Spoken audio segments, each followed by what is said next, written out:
Okay, so welcome. Well, thanks for joining us. Appreciate your time. So, just a couple of housekeeping notes before we start. I'm going to be sharing this presentation.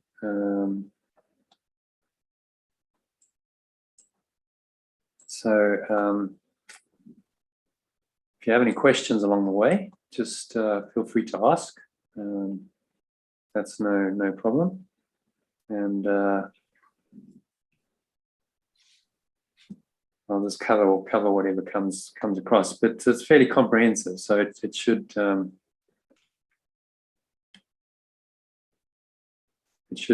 cover most of it. So let's minimize that. We seem to just have got.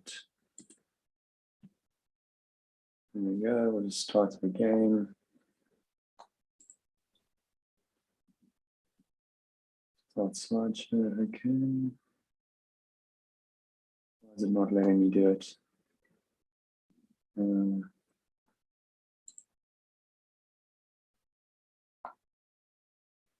we go. So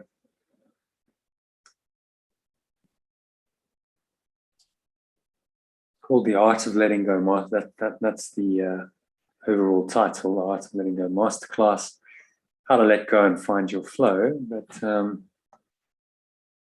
specific, the more detailed version of it is how to master the art of letting go of any stressful thought or emotion in minutes and find authentic happiness, fulfilling flow, higher purpose, and ecstatic well-being to thrive through adversity in these turbulent times by tapping into the transformative power of 7 ancient spiritual techniques. So that's quite a mouthful. There's quite a lot in there, but I'm going to unpack it all for you as we go.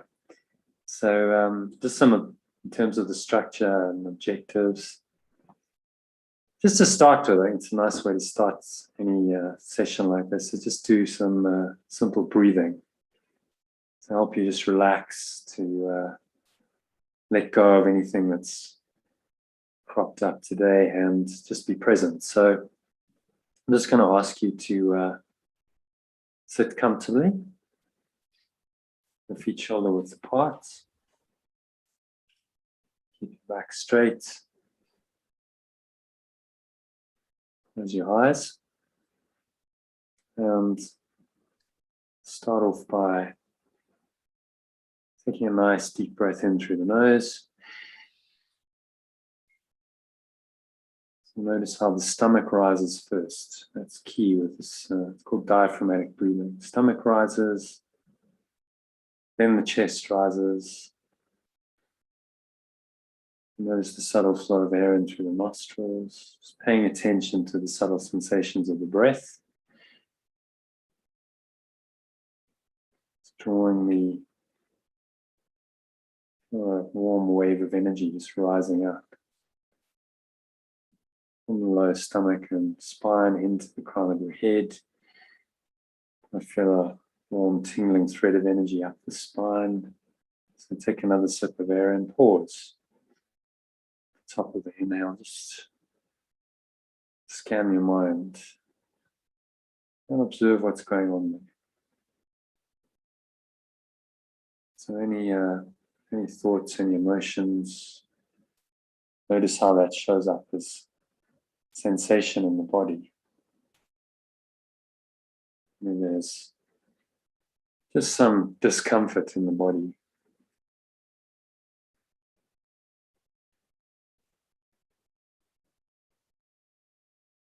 Wherever that may show up, just notice it, breathe into it.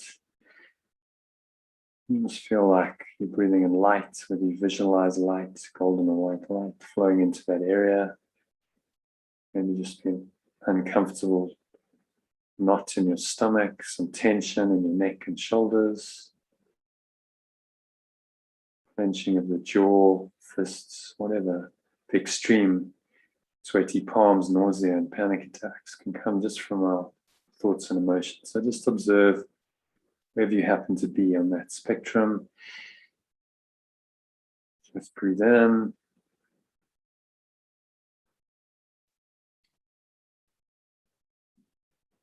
And just feel a sense of some lightness flowing into that darkness, any tension.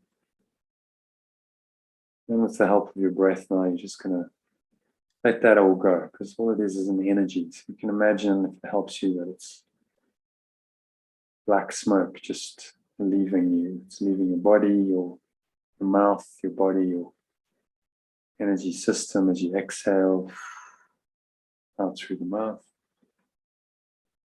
Just letting it all go to the nothingness that it really is. Blowing away this dark smoke from the lower stomach into the spine. Expel the last remaining air out.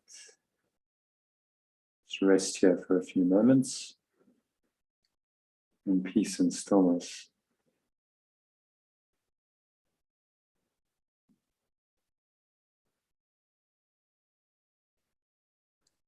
And then breathe in again. So just breathing in through the nose, notice the stomach rise and the chest rise in that sequence. Notice the subtle flow of air in through the nostrils. And then you exhale.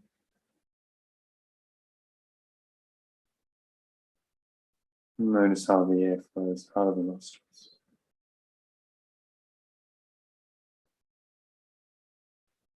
And then repeat the cycle. Do a few nice, deep, slow, rhythmical breaths like this. Putting all your attention on the breath. And just noticing subtle sensations of the breath. In through the nostrils and out of the nostrils.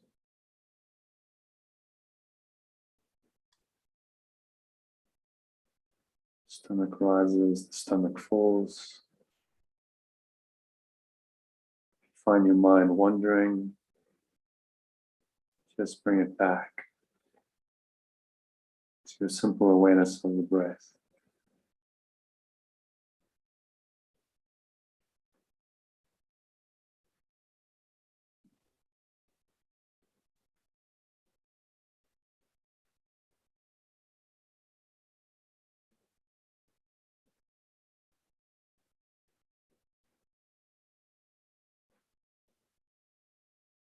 Breathing in and breathing out.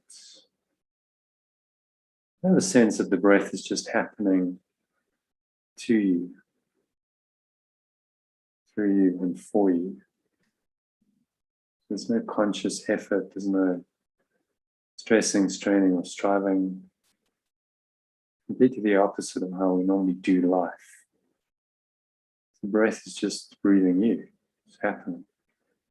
And you just observe it. So it's just the pure witness, just observing the breath. And there's really nothing else to do but that.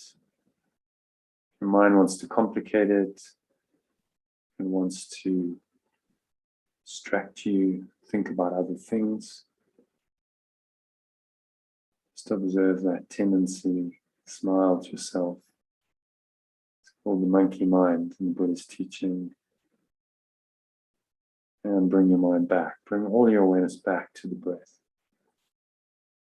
And just focus on this very narrow area in your nostrils. Breathing in and out through the nostrils, noticing the sensation of the breath flowing in, the breath flowing out. Notice the touch of the breath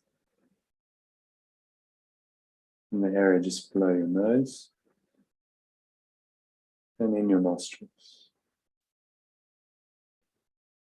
Just focus all the attention there. That sharpens the mind, brings it into very present moment awareness, totally focused. No room for anything else. You might find that this is very relaxing. Just observe the thoughts and thoughts arising, emotions, sensations in the body. and leave you to just breathe. It's a nice, deep, slow, rhythmical pattern for a minute or so.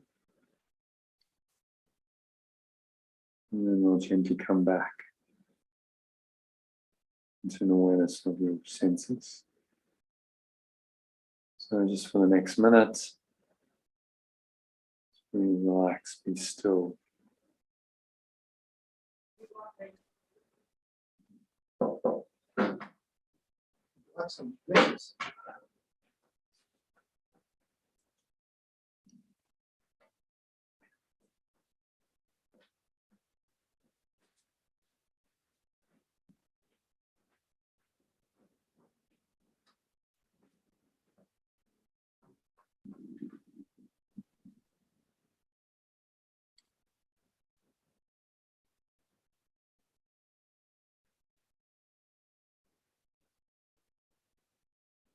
Just breathing in and out through the nose. Nothing else to do, nowhere else to go. Nothing else to think about.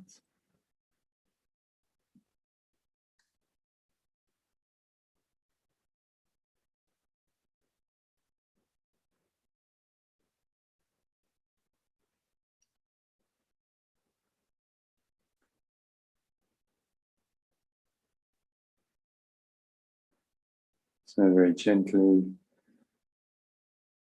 just bring your awareness back into the body. So notice how your body's feeling. Notice the weight of your body pressing down. Chair, your feet touching the ground.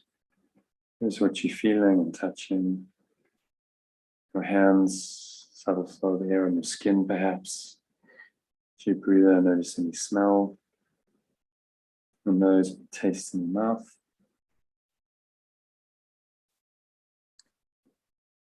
And notice what you're hearing in the surrounding environment. And just noticing all these things from a very still, calm, surrendered state of mind.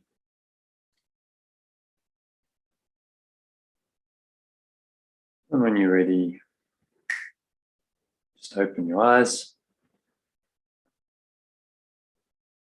Take 30 seconds just to look around. Then you notice how your state of mind has changed a bit. Your perception is just a little bit calmer. Looking around, and there's a subtle shift in your awareness, how you're perceiving the world. Always pay attention to that at the end of the meditation. This is how you start to anchor the state. It's called anchoring in neuro-linguistic programming. And you just are able to then stay in that calm, peaceful state of mind. So, how was that, Phil?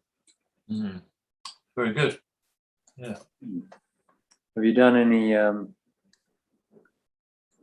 of meditation before? Quite a long time ago, to be honest. Probably first started doing it with John many years ago. Okay. Oh, that was actually based on the Buddhist Vipassana Okay. meditation technique, which is really just watching your breath. That's the start of it, and then they go into observing your sensations in your body. The breath is the start of it. It's called anapana. So a very, very simple technique that is actually the foundation of the modern mindfulness movement. You've probably heard of mindfulness. Yeah. Really, it's just Buddhism by another name. It's this the basic meditation that the Buddha taught was this breath watching, and then the Vipassana, and that's just kind of been relabeled into mindfulness, and to maybe make it a bit more acceptable. It's not doesn't have religious connotations, but the point is the practice works. If you do it, that is actually why Buddhist philosophy spread so widely, because it was backed by this meditation technique. That's what he taught people, and so they actually got an experience. It wasn't just dogma. They actually experienced the benefits by practicing it every day. So you just got a little taste of that, and just try and keep some awareness on your breath. So just as you're listening to this, just keep a little bit of awareness on the breath. That should keep you in the present moment and very open and receptive. It's all about the state of mind you're in. If you're distracted and scattered and your mind's all over the place, then obviously information doesn't really go in. So that's the first part of the masterclass done. I'm going to share one secret skill that you need to master to allow your life to work miraculously. There's many teachings out there. You might have read some books where they say, well, there's seven habits of highly effective people. There's 7 keys to this. There's 5 keys to this. But actually, in my experience, there's a lot of searching. It comes down to one skill that isn't actually that well known. That's why I call it a secret. So we'll talk about that and about the life-changing benefits of actually doing this, of actually mastering the secret skill, because it does have some profound benefits.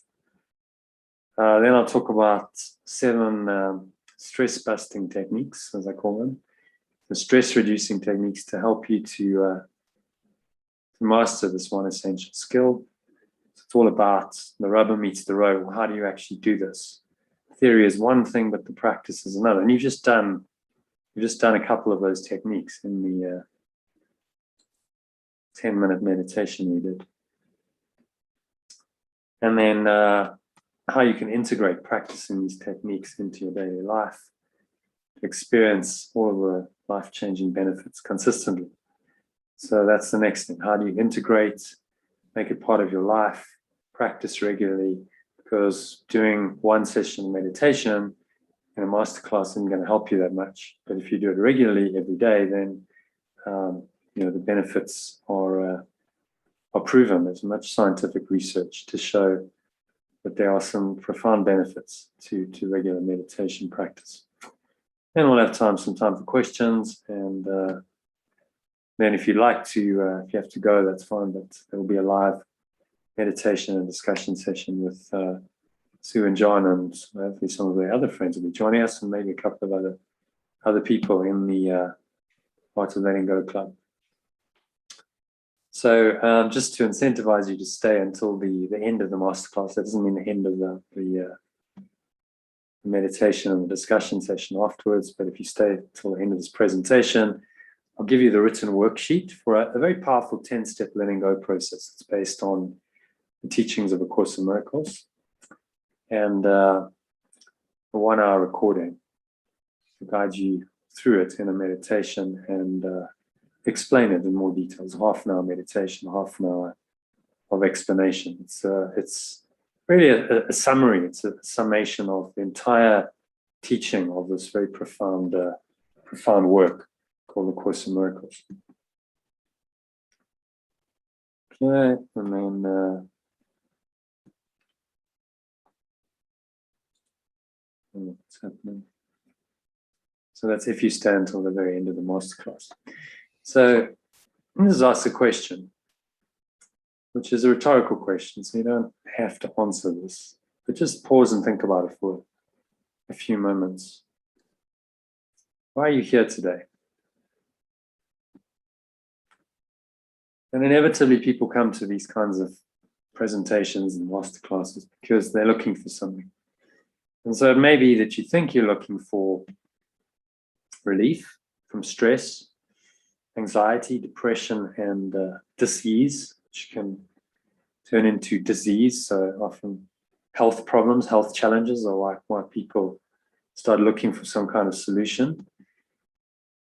More wealth, it's quite a common one. Better relationships, that's quite a common one. Better quality of life and lifestyle. These are the common reasons why people show up for a presentation like this. But what's the real reason? What's underlying all of these things?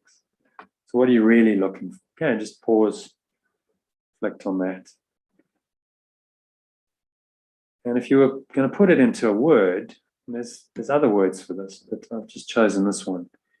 It's happiness, isn't it? We're all looking for happiness. It's the fundamental quest of human beings. The age-old quest. It's been going on for the entirety of human history, and still we haven't really cracked the formula or happiness. It's like, well, do this and do this and do this, and then you're guaranteed to be happy.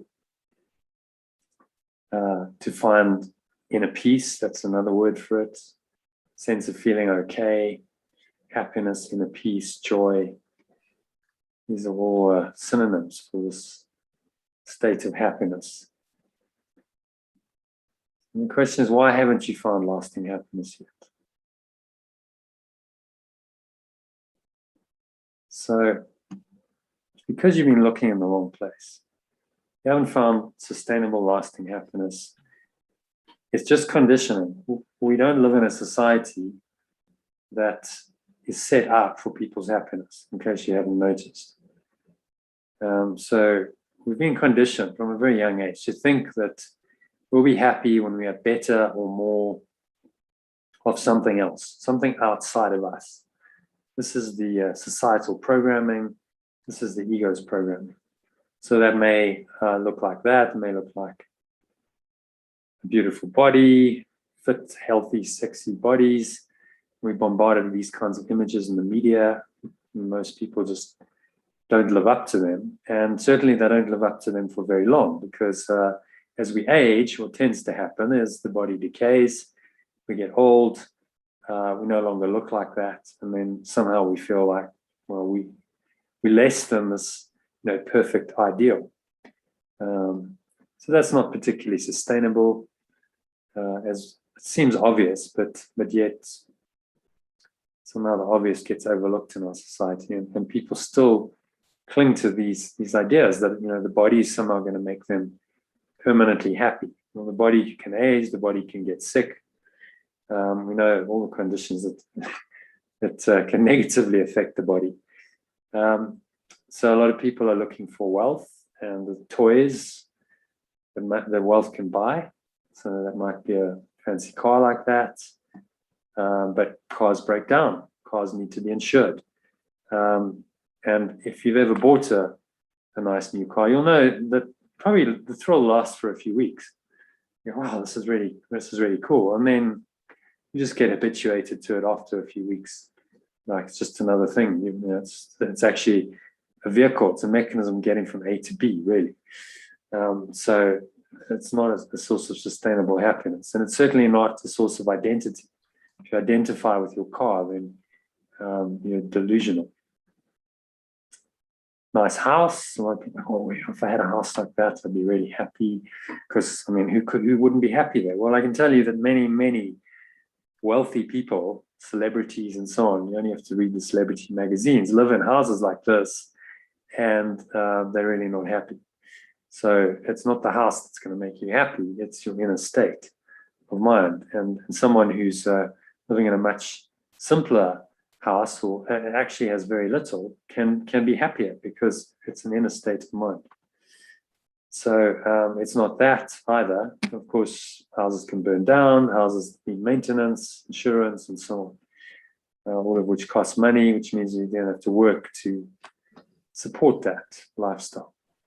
Maybe it's travel, going to nice places. And there's nothing wrong with a good holiday. In fact, it's been shown to be very beneficial for your health. But if you're relying on the holiday for your happiness, and you're living for the next time that you go away, then again, that's not sustainable happiness. Because what about now? And it's always, well, when I go on holiday, and the holiday's over very quickly, as we know, it lasts a week or two. And obviously over the last 18 months or so around the world, people who've been attached to holidays have struggled, because everything's been closed. So again, not a sustainable source of happiness. Maybe it's fine dining. Any experience in this world is temporary. These things are not a sustainable source of happiness. Although they're nice experiences, don't go, oh, I'll be happy when I'm only happy when I'm having a nice meal or a nice experience. Because the bottom line is, most of our experiences in life are pretty ordinary. We're just doing ordinary things, and if you're looking for some extraordinary experience in order to be happy, then you'll be disappointed most of the time. And obviously, we know that special relationships can turn to special love relationships can turn to special hate, and they can really, really push your buttons. We've all been there, probably. So where you will never find happiness, and this is based on research. This is a lady called Dr. Laurie Santos, who founded a podcast called The Happiness Lab, talking about techniques, strategies, philosophies of happiness. And really, she's just saying what I just said. The research shows, science shows that these external things, fame, money, a beach body, a new car, really don't make us happy. You may expect these things to make us happier, but those expectations are just flat out wrong. So you'll be familiar with the Buddhist teaching. The Buddha noticed that desire, or craving as he called it, expectations, are really the source of all suffering. And that observation, that truth, second noble truth of Buddhism, is still as true today, which is why none of these things will really work.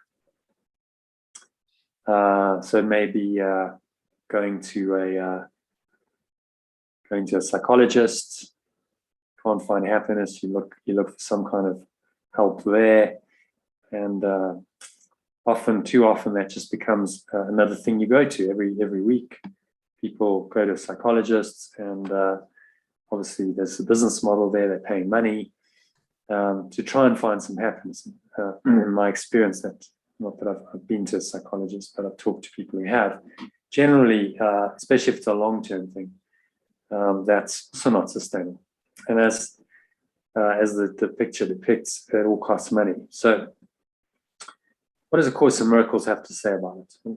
Jesus in the Course in Miracles says all mental illness is some form of external searching. And really, money is just a symbol of that external searching, because money can buy you things externally. This is a cliche, money can't buy you happiness, which is true, because it's an inner state. You can't buy an inner state. You can buy experiences temporarily that may seem to improve your inner state. But too often then you're on that, it's called the hedonic treadmill.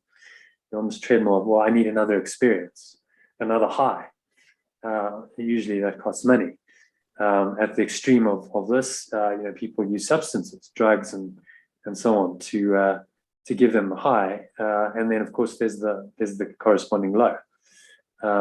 So whether it's a substance or an experience or a person or an object that you're attached to in this external searching, you're always going to experience the downside of this desire, this craving, as the Buddha put it, for something external, because you're really saying, I'm not okay as I am. That's the message you're giving to your mind.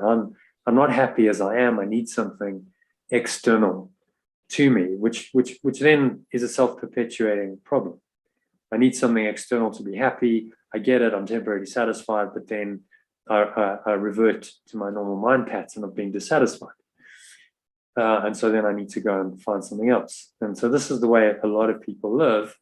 And as the Course says, it's mental illness. Mental illness is some form of external searching. It kind of makes you wonder that we're all mentally ill, really, because we're all searching. Money's been invented to give a form and a mechanism for this external searching to take place. So if you look at what the cause of unhappiness is, it's this sense of externally searching continuously. And this lady, she's Britain's leading hypnotherapist, and they've heard of her, Marisa Peer, has worked with many A-list celebrities. She worked with Princess Diana when she was alive, Amy Winehouse, and many other clients who are still alive, fortunately. They passed away because they didn't listen to her. And she said, they were damaged people. And really what they were looking for, said, my observation is that damaged people become celebrities because they're looking for something outside of them to fulfill them, to make them happy. And they think that something external will do it. So then they work very hard. They go on this whole path to acquire money and fame and status and so on. And then when they arrive and they've done that, they go, but this is still empty. I'm still not happy. So it hasn't worked. And then often they slide into addictions, depression, and so on, because there's nowhere else to go within that thought system. And then they turn to her. And then she says, well, all I have to do is teach them to believe that they are enough as they are. So she just gives them affirmations. It costs nothing to do. I am enough. Say that 10 times in the morning, 10 times in the evening, and in between as many times as you can. And she says it works wonders. Very, very simple, because it's just taking them within and saying, I'm enough as I am. And I don't need anything externally. As long as I feel I'm not enough, I'll think I need more. But if I feel and believe that I'm enough, just as I am, then I don't need more. So it comes down to this ancient injunction of knowing yourself. Know thyself.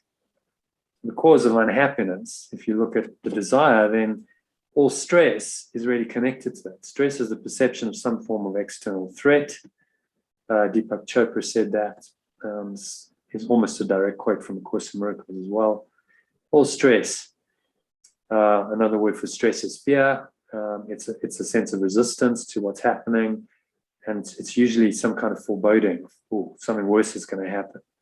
So that's what stress is, which is the single biggest killer and damager of people's health and well-being in today's world. That's been shown by research. So the stress is just the perception of some form of external threat, and that's connected to your expectations. The more you expect, the more you perceive that your expectations may not be met, and so now you perceive a form of external threat, even if it's imagined, because my expectation won't be met. The expectation is the problem. It's not. There's no actual threat. It's purely an expectation that you set up that then can seemingly be violated, and then you're disappointed. So much of stress is internally created, and it's based on this whole thought system of desire, not feeling enough. So then we crave, and then we fear that we won't get what we desire. And if we don't, then we hold grievances, and all of this is stress, and it makes us very unhappy. So that's the key to unhappiness. Let's look at what the key to happiness is. So again, let's turn to A Course in Miracles. Jesus is saying mental health is inner peace. It enables you to remain unshaken by lack of love from without, and capable through your own miracles of correcting the external conditions which proceed from lack of love in others.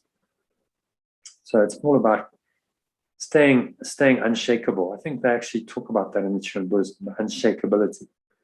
Unshaken by appearances, by apparently the lack of love from other people, from the world, and capable through your own miracles of correcting the external conditions which proceed from lack of love in others. So as you correct your own thoughts, you restore love to your mind, you're actually capable of correcting external conditions. So that's kind of extension of love outwards, which Jesus calls a miracle in A Course in Miracles, which is why it's titled that. It's all about how you translate this perfect divine love into some kind of tangible form in this world. So let's look at the research on happiness. I alluded to it earlier, but the research, this is a 75-year, now an 80-year study. This is a 5-year-old quote. And over $20 million was spent on this study done through Harvard University. And this guy is the lead psychiatrist, over 40 years on it, said, in 5 words, happiness is love. Full stop. That's what the study found. So it's not going to come from anything outside of you. It's the love that you feel. What does it say particularly? Conclusions that are true, that there are 2 pillars of happiness. Number 1, love, the feeling of love, consistent love. And then the second one was managing to find a way not to push love away in your life. This is what so many people do. They're in a habitual pattern of actually pushing love away, of denying love in many ways. And of course, then they feel like they're not loved and they're not loving. And so they deny love. So those are the two things, that very simple conclusions that this research drew over an 80-year period. So they surveyed thousands and thousands of people in the study to come up with these conclusions, which are really just saying what spiritual teachers and teachings have said for thousands of years. Happiness does not come when you're seeking outside. It's not something that you can pursue, but rather, I love this quote, it's a butterfly, like a butterfly, which when pursued is always just beyond your grasp. So you're running around trying to chase butterflies with a net, and they're elusive. You can't catch them that easily. But if you'll just sit down quietly, it may come and alight on you. So just by sitting quietly, another word for that is meditation. Just did some of that at the beginning of the session. It may just come and alight on you. You find happiness just arising. You can't seek for it, because in the seeking for it, you deny it, as the Buddha noticed. The desire is what sabotages happiness and creates suffering. So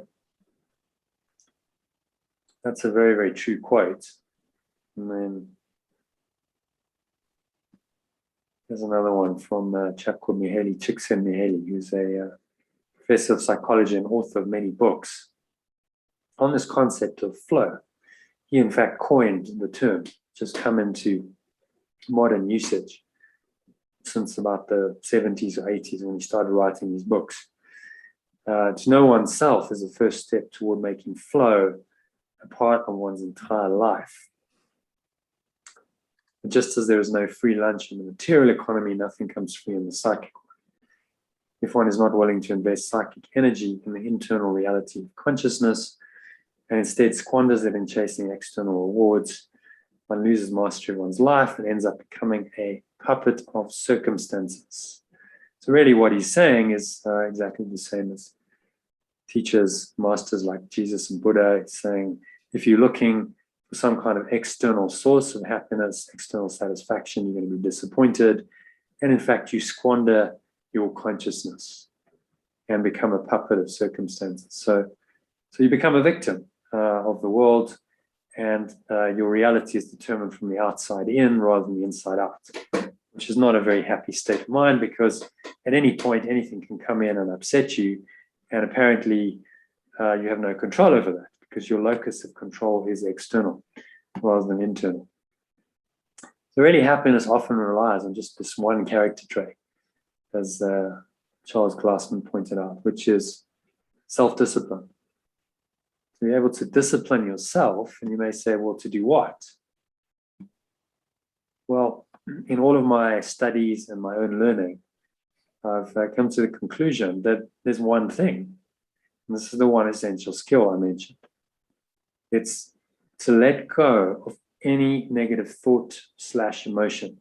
And I'll hyphenate that, because it's actually quite difficult to differentiate between what is a thought and what's an emotion. It's all really an operation of the mind. So you think something, you can have a thought, but then almost instantly you can feel a feeling. You can feel something happening in your body, maybe some body sensations that then triggers more thoughts, that trigger more emotions. So it's really a movement of the mind. I just call it thought emotion. Whenever this negative thought emotion is something that negates the truth. And as we've seen, love is the truth, and love is what makes us happy. So it's what negates love. It's what negates happiness. Things like emotions like fear, anger, hatred, jealousy, rage, guilt, and so on. These are the negative emotions that block our happiness, that block love, they block us experiencing happiness. So letting go of them is absolutely key whenever we notice them arising, so that we can experience. This is the first benefit I promised to share. So authentic happiness. If you can let go of any negative thought or emotion, then you can be authentically happy all the time. Those two are logical. One follows from the other. Why is this? Because happiness or unhappiness is always experienced in your own mind. And I think if you just pause and reflect on that, that's obviously true. Happiness isn't outside of you. Something might trigger it. You might feel unhappy or happy because of an experience. But is it really because of the experience, or is it because of how you choose to perceive it? And people will perceive the same experience differently. Some people can be happy at an experience, and some people can be very unhappy with the same experience. So it's not anything external. It's our own mind, and only your own negative thoughts and feelings can really make you unhappy. Okay, and that's a truth that you can just observe from your own experience. Well, what makes me unhappy? Not anything else. That's a trigger, but it's my negativity, my negative thoughts and feelings about a situation, person, place, or event that make me unhappy. So because those two premises are true, therefore, learning how to let go of your negative thoughts and emotions must be the key to happiness. Those things are true, then this statement is also true. So this is really the one essential skill. You can learn to let go of your negative thoughts and emotions in any instant, and you open the way to this state of happiness, which is the first benefit of the one essential skill. Secondly, the second benefit is fulfilling flow. So being able to let go of negative thought emotions quickly, which leads you into a calm, poised state of mind, and you're really able to enjoy each moment as it arises. So just being in the present moment, and then from that state of mind, being able to take positive and effective action to respond to any situation appropriately, which is where we want to be. So this is really where happiness rubber meets the road, and we're actually able to live in a happy state moment by moment and take very positive, effective action, and be happy in our daily lives, because our daily lives involve a lot of action generally, living a normal kind of Western life. So let's just look again at what is flow. So it's when we act freely for the sake of the action itself rather than for ulterior motives.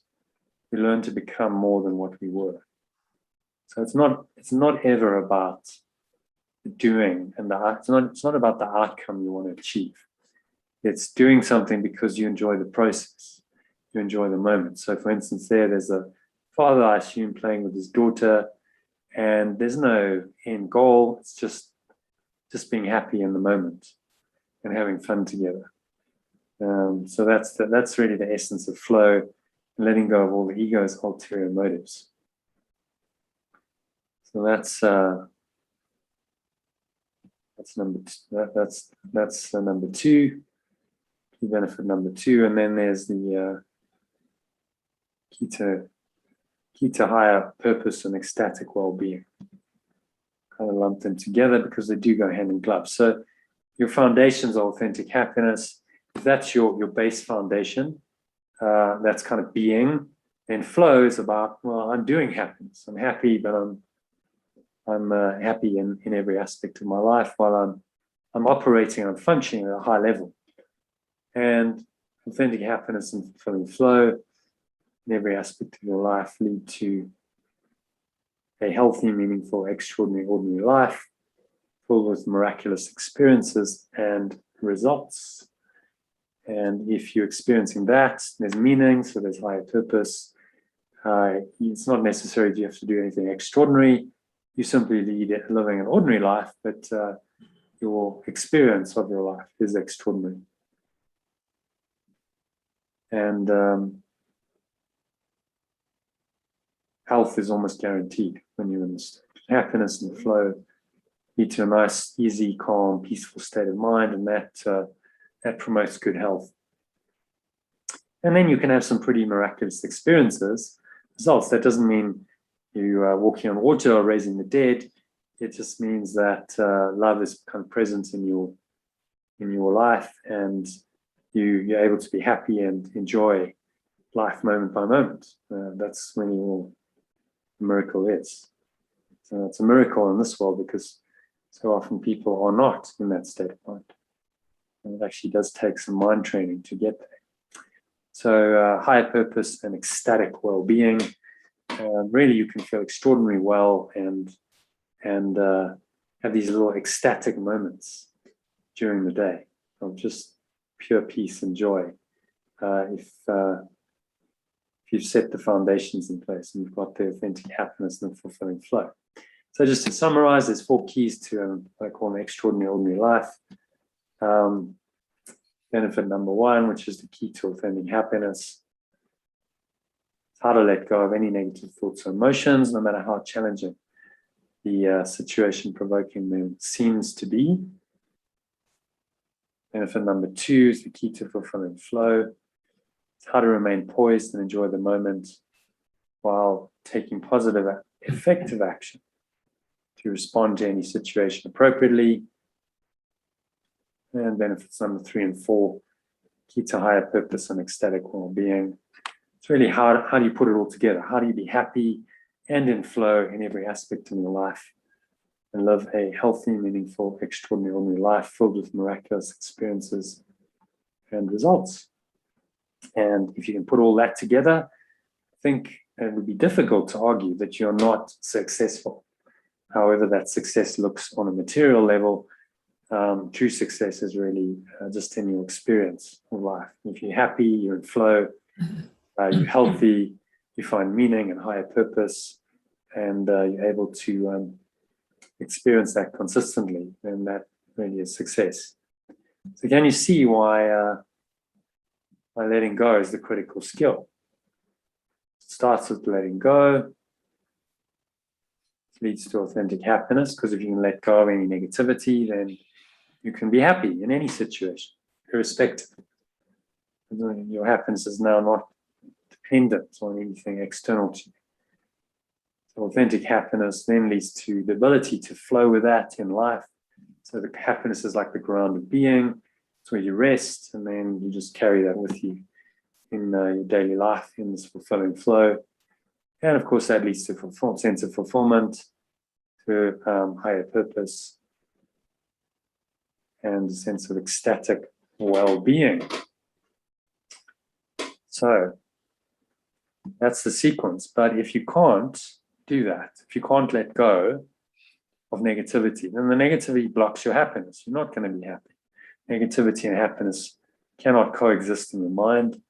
No happiness means there's no underlying foundation for flow. So flow doesn't happen. And then you just, there's no fulfillment, no sense of higher purpose, because you can find a higher purpose in negativity. There's no ecstatic well-being. These things simply are not attainable. And so you stay stuck in the negative state, which is where the ego wants to keep you. So you might ask, well, how can I learn to let go and find my flow? So learning new information is often a necessary, but it's not a sufficient step for a true transformation of mind to happen. There's 2 ways for this kind of true transformation to happen. First, is through intense pain and suffering. You're forced to go within and break through suddenly to a new level of understanding and wisdom, which I call the way of the cross. So that is the old way. It's a hard way. I think we all have an element of it. Without some pain, some suffering, will we carry on doing what we're doing? Because it's working for us. So it's part of transformation. It can bring you to a point where you say, okay, enough's enough. But if you're waiting for a transformation to happen only through that, you might wait a long time.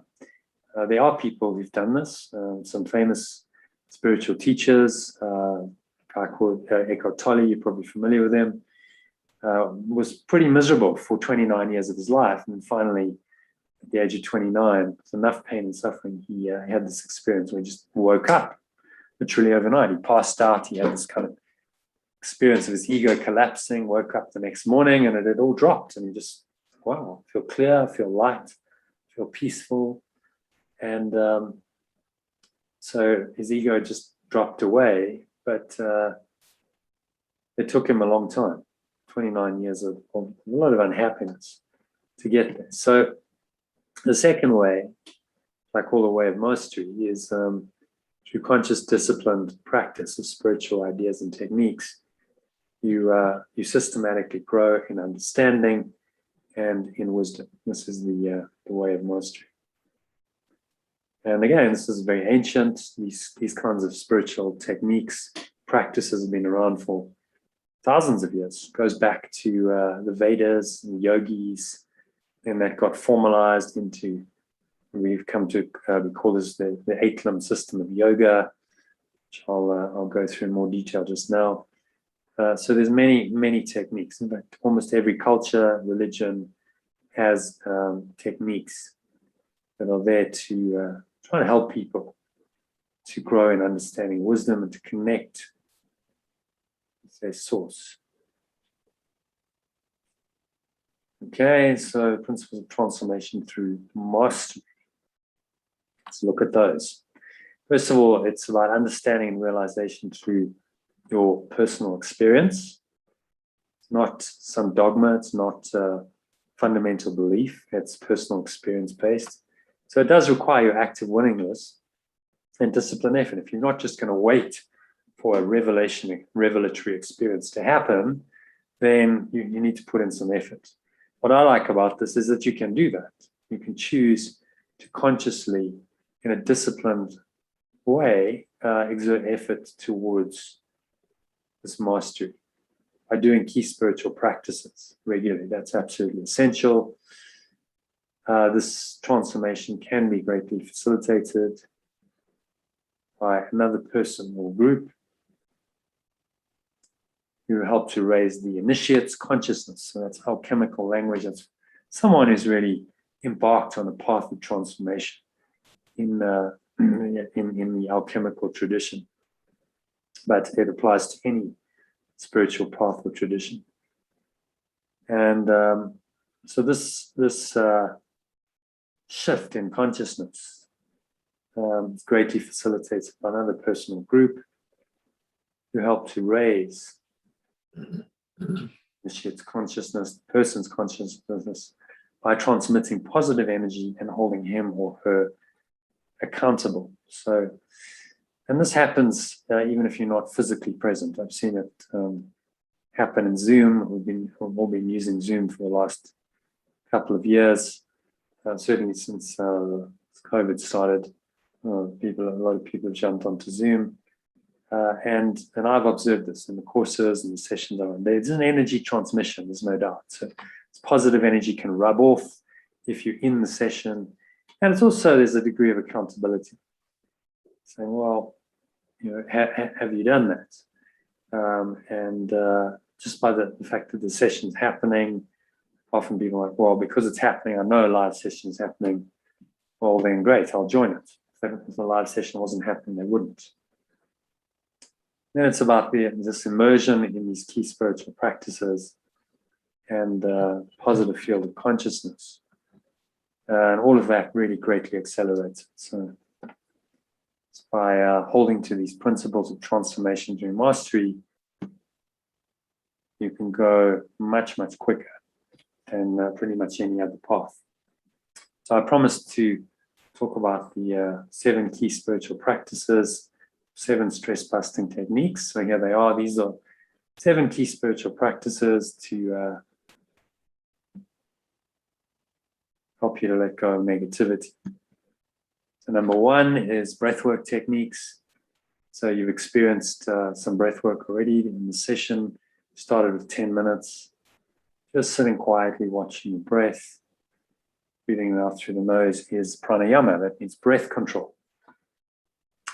Asana is posture. So just by sitting comfortably, getting yourself into comfortable posture that's conducive to meditation, that's the asana. In fact, all postures started off with meditation postures in the ancient teachings, because the yogis, their primary thing was not to do physical exercise. It was to undo their egos and reunite their mind with God. And that's just kind of carried through. into these techniques. Okay, so number one, just pranayama, pratyahara, just to clarify those. Pratyahara is the withdrawal of the senses. So it's like going within and you just withdraw the senses from the external world. Again, we did a bit of that because as soon as you go within, you watch the breath, you focus on one thing, you're not focusing on all of your senses. You may not have noticed what you're feeling, for instance, or what you're touching, or what you're hearing. A good example of how that's all incorporated into the breathwork techniques. And secondly, it's multi-dimensional meditation. This means meditation using a number of different techniques. So things that are going to help you focus. Some people are more auditory, more kinesthetic, feeling oriented, or visual. So whatever's going to work better. You focus on that modality, on that sense, and I've designed meditations around that to help you to use any or all of those sense perceptions. I call it multi-dimensional meditation. And thirdly, you've got forgiveness, or letting go, as I prefer to call it. Forgiveness is the Course in Miracles term. Letting go is, I think, a bit more descriptive. It's not saying, well, I need to let go of any mental and emotional investment in or attachment to the world, my thinking of the world. And so as we practice letting go, we come more and more into alignment with spirit. And that involves yama, niyama, and pratyahara.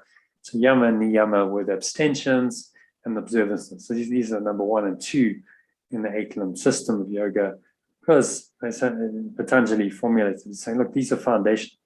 If you can't abstain from addictions, it's substance abuse or any kind of addiction, how are you going to find these higher states of mind? This peace and this love and this joy, because your mind is in craving and in addiction. So forgiveness or letting go is absolutely critical. Well, those are the top 3. Then we get to group discussions. So you've experienced a couple of those, which I'm very glad of, and you choose to stay after quarter to 9 your time, quarter to 8 your time, then you'll get another experience of that. So that's really about studying these texts in the yogic tradition. They have something called niyama, and there's a subcategory of that called svadhyaya, which is about study. So in the sense you're studying, so we read the book, in this case, A Course in Miracles, but we do it together and then we discuss it. So it's just a modern form of the study, reading and listening to spiritual texts. Again, we do that in the sessions, but you can also do it on your own.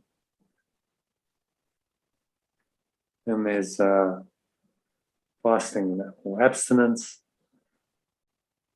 So it doesn't necessarily just mean food, although that can be one thing that you decide to let go of. That's why a lot of spiritual traditions, so the Christian tradition, there's the Lent. You're going to fast, in Islam it's Ramadan, fasting for a month. So it's a detachment from the physical world, and the idea is to try and heal your mind so that you can let go of all the attachments and addictions that sabotage your happiness. And then finally, number 7 is an end-of-day reflection. So this incorporates asanas, because you're sitting, pranayama, breathing, guide you through your breathing process, pratyahara, withdrawal of the senses, and dharana, which is focused concentration. So there's 2 parts, 2 kinds of meditation. Dharana, first is focused concentration. So if you just focus on your breath and nothing else, that's an example of dharana. Focusing on a candle flame, open-eyed meditation, for instance, that's also dharana. And dhyana is more deep, contemplative meditation. So that's when you start off with focus, and then you just go deeper and deeper to the point where you're actually not thinking. There's no mind, there's just pure formless awareness. And that is Buddha called it nirvana, Jesus called the kingdom of heaven. It really takes you out of this world. So you're practicing all of those just for a few minutes at the end of each day. It also helps you to learn your lessons. I'll ask you to go through 4 questions to ask and answer as part of that review process. So those really correspond to the 7 limbs of yoga. And then there's an 8th one, which isn't really a practice. It's just a state, it's an enlightened state of mind. It's been called samadhi. Samadhi literally means a sameness of perception. So when you see everyone and everything is the same, there's this underlying awareness that really there's only the source, there's only truth, and it doesn't matter what the appearances are. I'm going to see only that. Then you enter into this enlightened state. And so it's a very practical, humble, flowing state of mind. Enlightenment isn't saying you sit in meditation all day. It's saying that you perceive the world differently from this point of view of oneness rather than of separation. Okay, so let's talk about the Art of Letting Go program briefly. I'll just give you a quick overview. It's a facilitated 1-year mind and life transformation process based on the way of mastery, which I've just discussed, principles of yoga, which is a few thousand years old, probably the world's oldest system of spiritual transformation. And this idea of immersion learning, which is that you learn best if you spend time and you really go deeply into something and you spend more than a few minutes on it. That's not immersion learning, it never can be.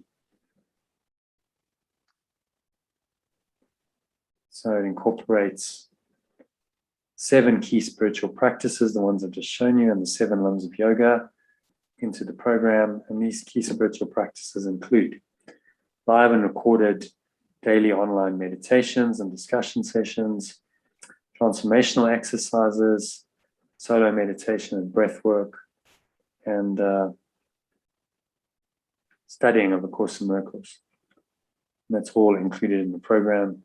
So all of those 7 key spiritual practices, if you do the program properly, then you're doing it. So it's a facilitated 1-year mind and life transformation process. Sorry, I just went back there for some reason. The goal is to help you to learn to let go of fearful, stressful thoughts and emotions whenever they arise. So you can start consistently experiencing. So these are the key benefits, which are the same as the key benefits of letting go, as you might notice. So the first one is authentic happiness. So you will know how to let go of any negative thoughts or emotions, no matter how challenging the situation, provoking them appears to be, and instead choose to be happy. I'm not always saying that's going to be easy. You can still get your buttons pushed, can still find resistance, but you will know how, because that's what we're training you to do. Every day, we're teaching you how to let go. Any negative thoughts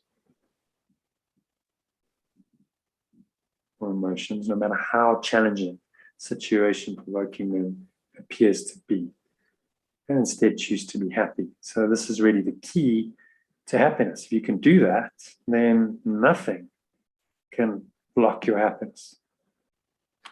So let's look at a couple of case studies. There's a number of people who've done this program and this course. The program consists of a 6-week course and then follow-up of 10.5 months of a program. So the whole thing is a 1-year program. So this chap, a guy by the name of Phil van den Heever, who's the older guy in the photo, as you're wondering. He'd been studying A Course in Miracles for 27 years when he did my course about 3 years ago. 3 years ago, and at this time we were doing the first Art of Letting Go course that I ever ran. Was kind of a beta test. So I was under a bit of pressure because he'd been studying it about twice the length of time that I had. But fortunately, it's not about just years, it's about, the depth of your understanding. So before I carry on with this story, I just wanted to mention a little bit more about A Course in Miracles. So there's the book. As you can see, it's a big thick volume, over 1,200 pages in there. So it's kind of a tome, consisting of a text. That's the theory of the principles and the philosophy, in about 670 pages, a 488-page workbook, which is made up of 365 daily lessons, designed to systematically train your mind how to let go of its negativity, allowing you to live in a miraculous state of mind. That miraculous state of mind I call flow. So just miracles flow. You might have noticed the quote I sent out and the little commentary on it. It's all about the similarity between the Taoism as expounded by Lao Tzu and this idea of miracles and flow. So in the Taoist philosophy, they call it flow. They call it Wu Wei. Mihaly Csikszentmihalyi dubbed it flow. Of course, calls it miracles. Just language to point really to the same state of mind. And so the workbook is really about helping you to stay in that state of mind while you continue to live your life and function and operate in this world, which the Course is teaching is really an illusion. But it's a very persistent illusion, as Einstein said. So it takes a little bit of mind training to undo it. And that's really what the Course is. And there's also a manual for teachers, which is additional guidance and clarification of terms in a Q&A format. Then, how did it come, you might ask? Well, it was transmitted by Jesus. He identified himself as that, and he speaks about some of his experiences with the disciples and the crucifixion. So it's not hard to work out who's speaking in the book. And he transmitted it to this professor of psychology. She was an academic. She was atheist, quite a highly strung lady named Helen Schuckman between 1965 and 1972. And how it arose was one day in April of 1965, Helen and her boss, Bill Thetford, who was the head of the department, were going to a disciplinary hearing and traveling in a car in New York traffic, and he was really not very happy. And he said, there must be a better way than this. Like, just another disciplinary hearing. Why is there all this conflict, all this infighting? And he just sort of said, well, I'm tired of it, and there must be a better way. And Helen agreed with him. So there was a meeting of minds. Although they'd had a lot of interpersonal conflict themselves, there was a meeting of minds in a common purpose, which was to discover the truth, a better way.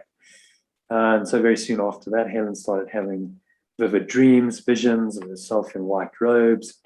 She shared this with Bill. He said, well, these, from a psychological point of view, these things have been known to happen. Just let's see where it goes. And then a few months later, in October of that year, this voice started speaking to her one night and said, this is A Course in Miracles. Please take notes. And she didn't know what to do. So the voice wouldn't shut up. So she phoned Bill. He said, well, just take the notes, write down what it says and bring them in the morning. And if it's complete gibberish, then, we'll forget about it. But maybe there's going to be something coming out of this. And that's how the transcribing of A Course in Miracles started this process of what she referred to as inner dictation, where she'd hear this voice and she'd write it down by hand, in longhand. So she was the scribe, really just writing down the words of Jesus, transmitting them into her mind, and then she'd take them into Bill, her colleague, and read them out to him, and he'd type them up. And that's how the first manuscript got produced, which then got published in 1976 in 3 volumes as A Course in Miracles. Fortunately, as no copyright was claimed, so there's no copyright on it. It's freely available on the internet, which is wonderful because it means we can study it freely. And that's what we do in these discussion sessions. We actually pull up the text online, and then we read it and we discuss it. So what is it? It's a systematic mind training course to teach you a radically different way of thinking about and perceiving everything from a non-dual perspective. So it's about radical transformation of your thoughts, your perceptions, your beliefs about everything. Jesus, in fact, says at some point, this course requires that you question every value you currently hold and bring it to the truth. So this is what it means. A non-dual perspective means that actually there's really only one truth. There's not two things. Our minds are not split. We seem to live in a world of duality, of opposites, but a non-dual perspective simply looks beyond this and says, no, this is not true. So it's designed to teach you how to forgive or to let go. These are synonymous terms. I prefer the idea of letting go because forgiveness can be misinterpreted. There's biblical connotations. A lot of people don't really understand it. Whereas letting go is pretty straightforward. The words tell you, you must let go of your mental and your emotional attachment. You let go of these false and therefore negative, because every false belief leads to a negative state of mind. Beliefs, and then the thoughts and emotions that follow from those beliefs that cause you and others to suffer. So that's a very simple idea. It's going to teach you how to let go of all the false beliefs, thoughts, and emotions, and free your mind to experience peace and happiness. And finally, it's a spiritual path. It will allow you to live happily, peacefully, and lovingly. All of that I call miraculously or in flow in this world. And ultimately, it's a path designed to escape this world entirely. So when I looked at Nichiren Buddhism, it's like, well, what I thought it was missing was this idea of some transcendent dimension. It's about being happier in this world, but there wasn't this idea that you could ultimately escape the world. Well, that certainly didn't come through in what I experienced. And I did a number of discussion sessions and read it and chanted and so on. So this, A Course in Miracles, is really a form of what's called the perennial philosophy, which is this great teaching of the ages, that there is a transcendent reality and dimension to the world. And this is shared across all spiritual teachings and traditions, that there's some other reality, we're just missing it. But it's still there and it's available if you're willing to open your mind to it and to seek for it and find it. And I'll actually send you an article that just relates A Course in Miracles to the perennial philosophy after this session. If you're interested, it's a very interesting article. Okay, so some well-known students and teachers of the course. It's Marianne Williamson. You may be familiar with. She's quite famous. She actually she's trying to become president on the Democratic ticket, but didn't succeed, which is probably fortunate, because I'm not quite sure how she would have held to her spiritual principles in an office like that. There's Nelson Mandela,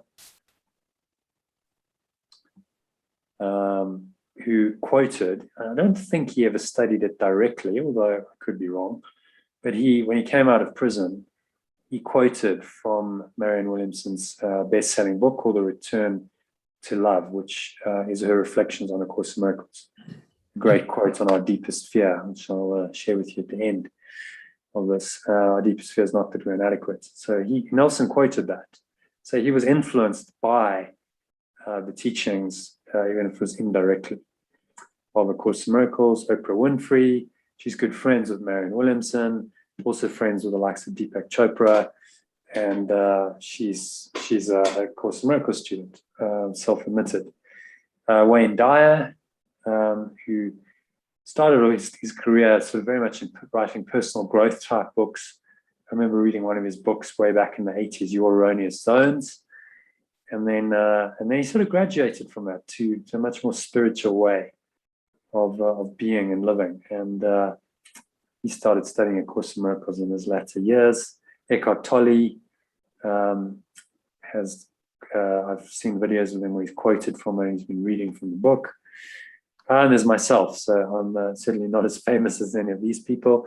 And probably never will be, but I thought it's a good opportunity just to talk a little bit about who am I, and that's not in the ultimate sense, because that's beyond words, but just in terms of my own journey. So I started back in my sort of late teens. I decided that after 4 years of doing a university degree, that this really wasn't for me. I wasn't going to, didn't want to be an accountant, and I had this lifelong dream to be a professional squash player. So I let it all go. It was probably my first letting go experience. I dropped a whole career. There was a whole life there. I had a bursary. I was studying accounts and finance and so on, and I just let that go. And went off and played professional squash for a number of years. Went to the UK for the first time in my 20s. A great experience, but that led me to a point in my late 20s where I realized that this lifelong goal, I wanted to be a champion. I wanted to be the world champion. And I realized in my late 20s, I had to leave the UK for visa reasons. I'd come back to South Africa. I remember one day just I played a practice match against the guy. He was useful. I was in the top 20 in South Africa. And I normally beat him, but that day I lost him. I was a bit out of sorts. I just remember sitting and going, you know what, this isn't going to happen. Just get real. You're so far away from being, number one in the world. And so there was another major letting go experience related to squash that came in my late 20s. Because I had to let go of that goal, that attachment, desire to be a champion, all of that. And what that opened me up to was another way of thinking. So I then started reading books. I read various books like Eckhart Tolle's Power of Now, Neil Donald Walsh's Life and Teachings of the Master of the Far East, Conversations with God, these kinds of more spiritual books, which showed me that there's a different way of operating in the world. Up to that point, I'd been very goal directed. It was all about, well, in the future, when I'm world champion, then I'll be happy. That was the game that I'd set up. And these books that I've been reading had perpetuated it. They've been saying, well, what the mind of man can conceive and believe it can achieve. Napoleon Hill, you're probably familiar with them. And really the idea that you're only going to have a worthwhile life if you achieve stuff.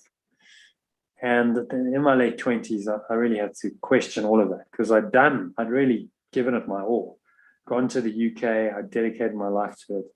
Perhaps I shouldn't have gone to university, I suppose, but it hadn't worked. And so I had to really think about that and say, well, maybe I'm missing something. Maybe these books and these teachings don't really have the full truth. And so I'm going to have an inquiring mind. That started this whole journey of exploration.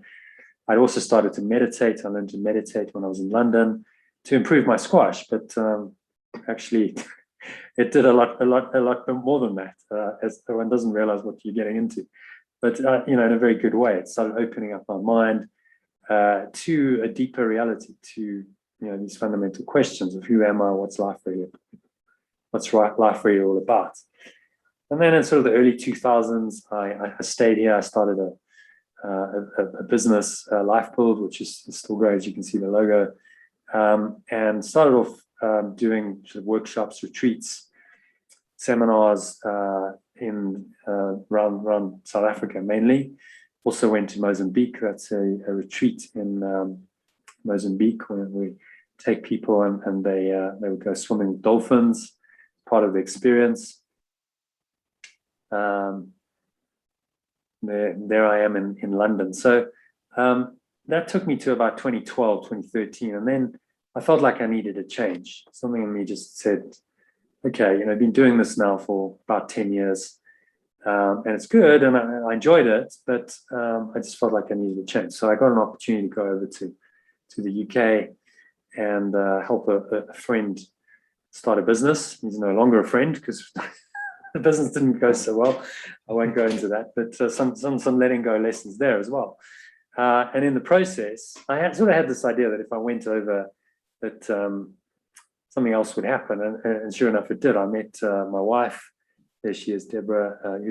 She wasn't my wife then. She was girlfriend, fiance. I think we were engaged actually at that point, or maybe not. No, I think she was just my girlfriend there in Oxford Street in London. I think around Christmas time, a few years ago. And so I moved over to the UK, and really I changed my life in pretty radically. I let go of my old career, life build. I didn't really do that in the UK very much. That's me teaching a breathwork workshop, but I did that very part-time.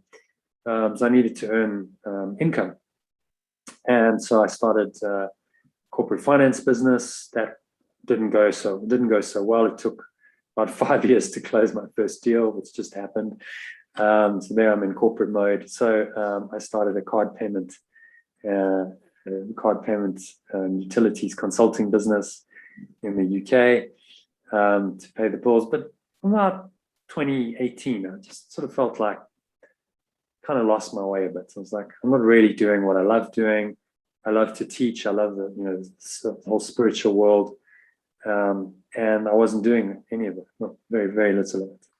And once a week, I did a meditation. So there was a call to do something else. So I sat down with my wife, and we decided we were going to do an online business in this field, and that was how this Art of Letting Go course and program and masterclass came into being. Started about three and a half years ago, which has then taken me on a very interesting journey. Over the last 3 years, I had to leave the UK. Again, visa reasons. I'm in South Africa at the moment, hoping to get back there soon. Recently, I did a Vipassana meditation retreat down the Western Cape. So I continue to learn and grow and develop myself. And I'm teaching what I need to learn. In this program, I've spent an enormous amount of time on it over the last 3 years. It's really advanced my own spiritual understanding and growth. And so who knows what's next? I'm hoping to be back in the UK, but I've learned not to have expectations because you just don't know. So just in the moment, seeing what arises, and here I am tonight giving you this presentation. So that's a bit of a 10-minute or 15-minute digression, but I wanted to talk a bit more about A Course in Miracles. So you had a bit of background and also a little bit about me, so you have an idea of why I'm teaching this. And I came across the course in the sort of early 2000s because it was something that for me was just the next step. I was looking for the truth, and I got to a point of like, these books are all good, and I'm resonating, but I wanted the whole truth. And as you ask, you receive. So I came across the Course in Miracles and started reading it, and I do things properly. So I've been reading it ever since for the last 15 years. It's been pretty much a daily practice of reading it, studying it. I'm now spending up to 3-4 hours a day on it in these sessions, reading and studying and teaching it. So I've really immersed myself in it. So this is what Phil had to say about his experience of doing this 6-week course. He said it's really about learning how to forgive truly. That was the key benefit that he got from the course. And he had a major breakthrough on the last day of the Art of Letting Go course after the holotropic breathing session. We sent me this email on the Saturday, the last day of the course, which I'll zoom in on a bit. Really just saying that he had this really cathartic experience as a result of just doing the breathing on his own the next day. It hadn't actually happened during the session. And he had some grievance against his parents for no real reason. He explains it there. And he just realized how unfair and ungrateful he'd been. Never acknowledged just how fortunate he'd been. And then he had a catharsis. He broke down, he sobbed, and he let it go. And he said, I was able to forgive myself, also to ask my parents for their forgiveness. I've been carrying this baggage around all my life at a huge cost. So he was in his 80s, so 70 odd years of his life. And the course, it wasn't just the breathing sessions, the entire 6-week process really helped him to have a major letting go experience on the last day of the holotropic breathing session.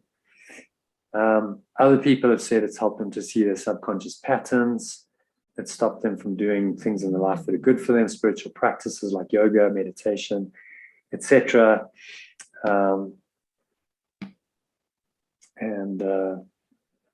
It really just makes forgiveness seem so simple. It's about trying to make what's seemingly difficult and complex simple. That's really the heart of any good teaching. So that's the first benefit is happiness.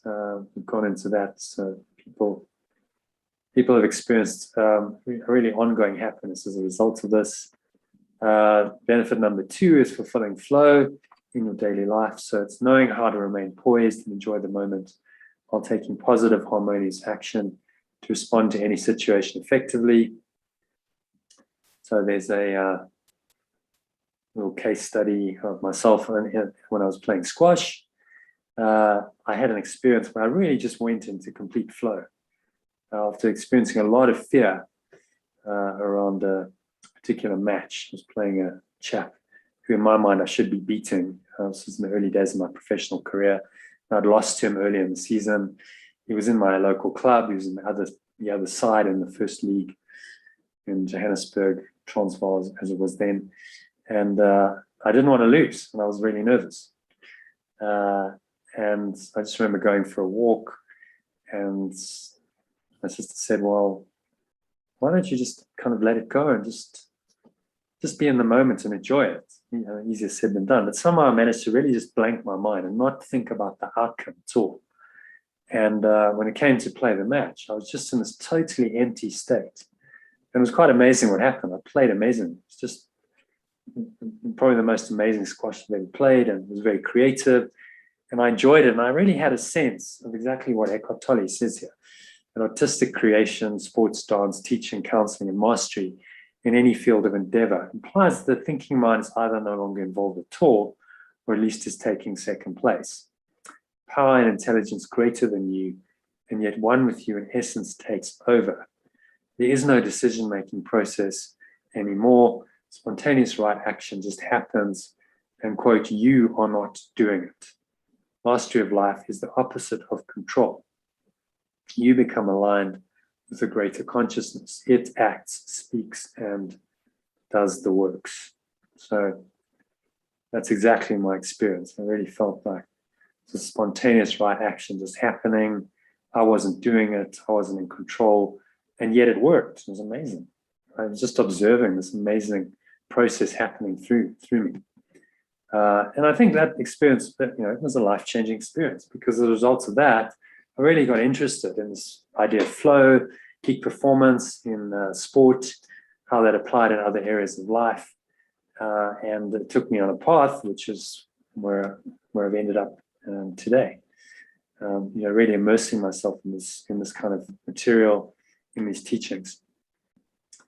So another key benefit of this program is higher purpose. So you'll start experiencing more happiness and flow in every aspect of your life. Find a higher purpose and meaning in all your daily activities.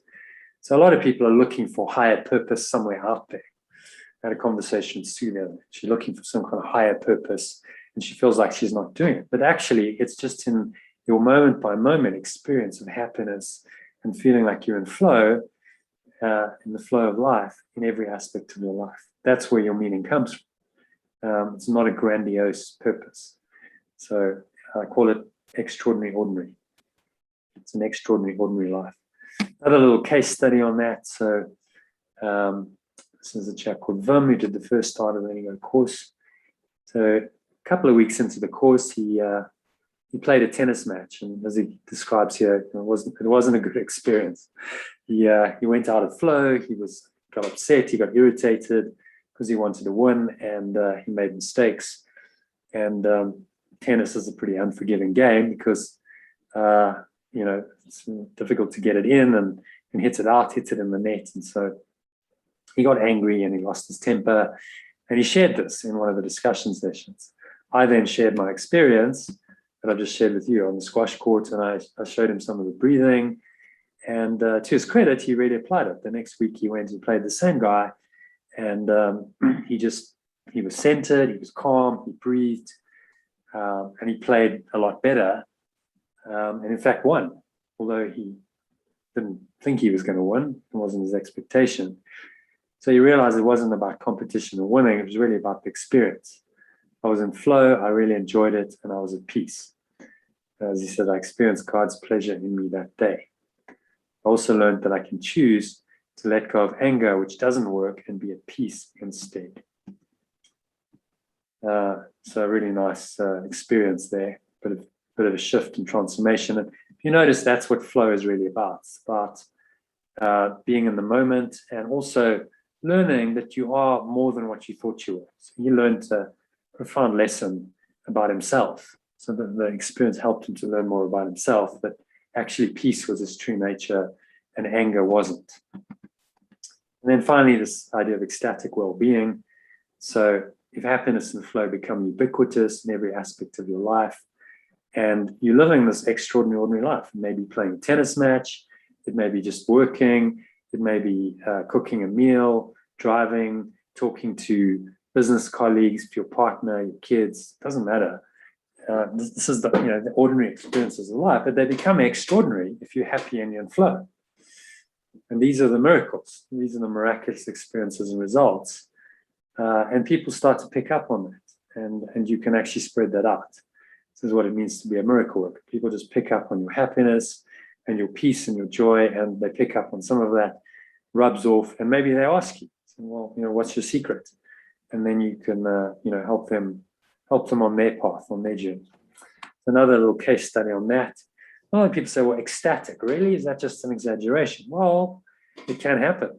I'm not saying you're going to be ecstatic all the time, but you can really feel good as a base state. And then you can have these really ecstatic experiences, as Hazel did. She's someone else who did the Art of Letting Go course. And one of the exercises we did, which was about inspired decision making, with another lady, we did it on Zoom, and they just broke into breakout rooms.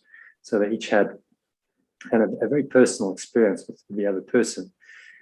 She experienced the feeling of expanding energy radiating from her heart center, which felt like pure love, which was exhilarating to the point of her being wide awake all night. What a stunning experience, which will stay with me for the rest of my life. So that can happen. Who knows? You can have those ecstatic experiences, and then if you can just have an ongoing state of wellness, of feeling well, feeling healthy, feeling vital, feeling quite happy and peaceful and inspired, then well-being is yours. That's what it means, being well. And then final case study, this is Robin. He was in her late 40s at the time, and she wasn't very happy. She was a bit, she was stressed. She was suffering from stress headaches. She was taking pills to help her cope. So she did the 6-week course. That was her feedback from it. She said that she was really very, very satisfied. She found it extremely helpful to her in finding more happiness, flow, fulfillment, and purpose in her daily life. And that was her sort of takeaway comment. She said, I have peace, anxiety, I sleep better, I don't take painkillers anymore, the stress headaches, better relationships with my children, I'm not as frightened or worried, and so on. So, there's Kim. So this is one of our members who's joined.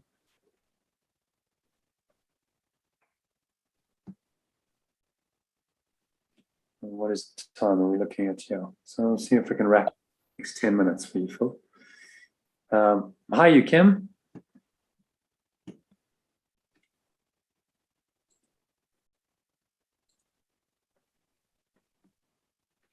Can you hear me? Okay. I don't know if Kim's there. Let's see if I can move on to this. Hi, John. Sorry, I didn't know you were doing a masterclass. No, that's fine. We're coming to the end of it. So we'll start the session in a few minutes. I'm just finishing off with Okay. Phil. Okay. Now it seems like my presentation's hanging. So yes, all good. How are you anyway? I'm all right. Thank you. You? Good. Nice to hear you. Okay, so now Microsoft Windows isn't responding. Okay, then that's all good. Sorry, I'll be with you now. Sorry, I just.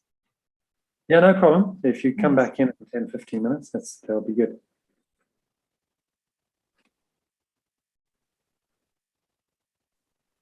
What's happened here? Okay. Seems to have done something with Google Chrome's crashed.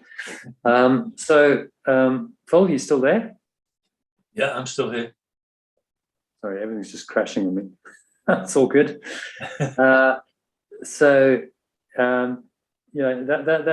the program in a nutshell. Just to give you a quick overview of how it works. So every day we meet. There's a live discussion at lunchtime, and then again in the evening. So times are 12:30 UK time. Can you still hear me? Yeah. Great. I'm just saying Zoom's not responding, but as long as you can hear me. Yeah, I can hear you. I can't see you, but I can hear you. Okay. Well, as long as we've got auditory. 12:30 UK time. We do a live session, and that's incorporates a meditation on.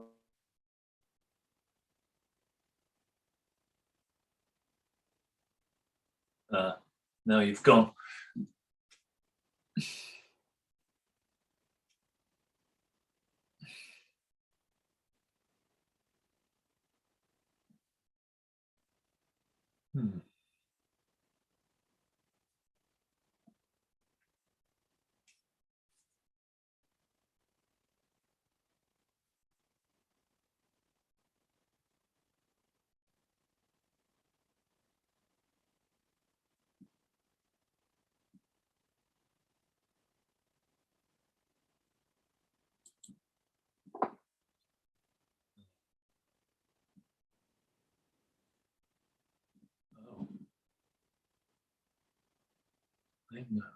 Oh, interesting.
Hello.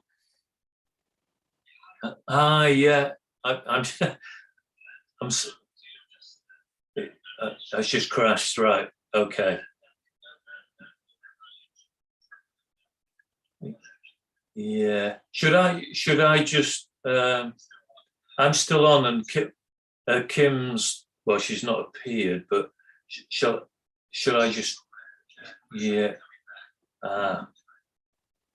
Yeah. Yeah.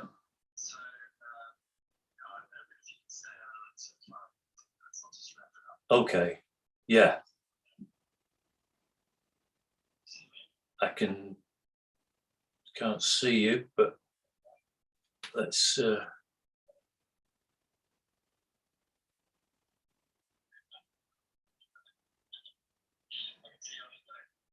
Okay. Right. And it's actually kept the live stream going amazingly. Okay, good. Wow. Okay. All right. Wow. I don't know how that happened. It crashed out and I've come back. But anyway, yeah, I'm just gonna wrap this up for the last 10 minutes or so. Apparently, we due to have a power cut here, which is Yeah. in the next 10, 15 minutes. We'll see. Sometimes they happen, sometimes they don't. At the very least, we'll be done. Okay, so let me just get back to the PowerPoint presentation, which also crashed. Google Chrome crashed, Zoom crashed. It's all good. Let me share my screen again.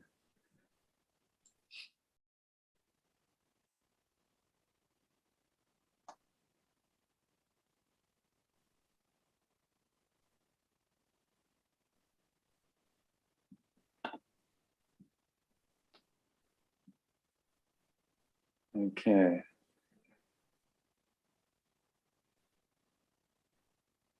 Can you see the screen? I can. Well, it's blank at the moment, but Okay, all good. here we go. You can see Robin. Okay, so this is just a video of Robin, who did Health for Letting Go course a couple of years ago. She's still a member of the community. And this is about 9 months after the course. So a lot of these courses, they're not that sustainable. People go, okay, wow, it was amazing straight away. But if you speak to them months afterwards, it's really a sustainable benefit. But, in her instance, it really has been life-changing. So I asked her to give me this testimonial. Is that happening? Not happening? All right. Looks like it's frozen. Oh dear. Okay, then we have a static screen. All right, let's just skip that then. We'll skip the video. So just to go to the results. These are the benefits which I've talked about, which is just summarized in one screen. So number one, it's about being authentically happy. That's the foundation. And to do that, know how to let go of any negative thoughts or emotions, no matter how challenging the situation provoking them appears to be, and choose to be happy instead.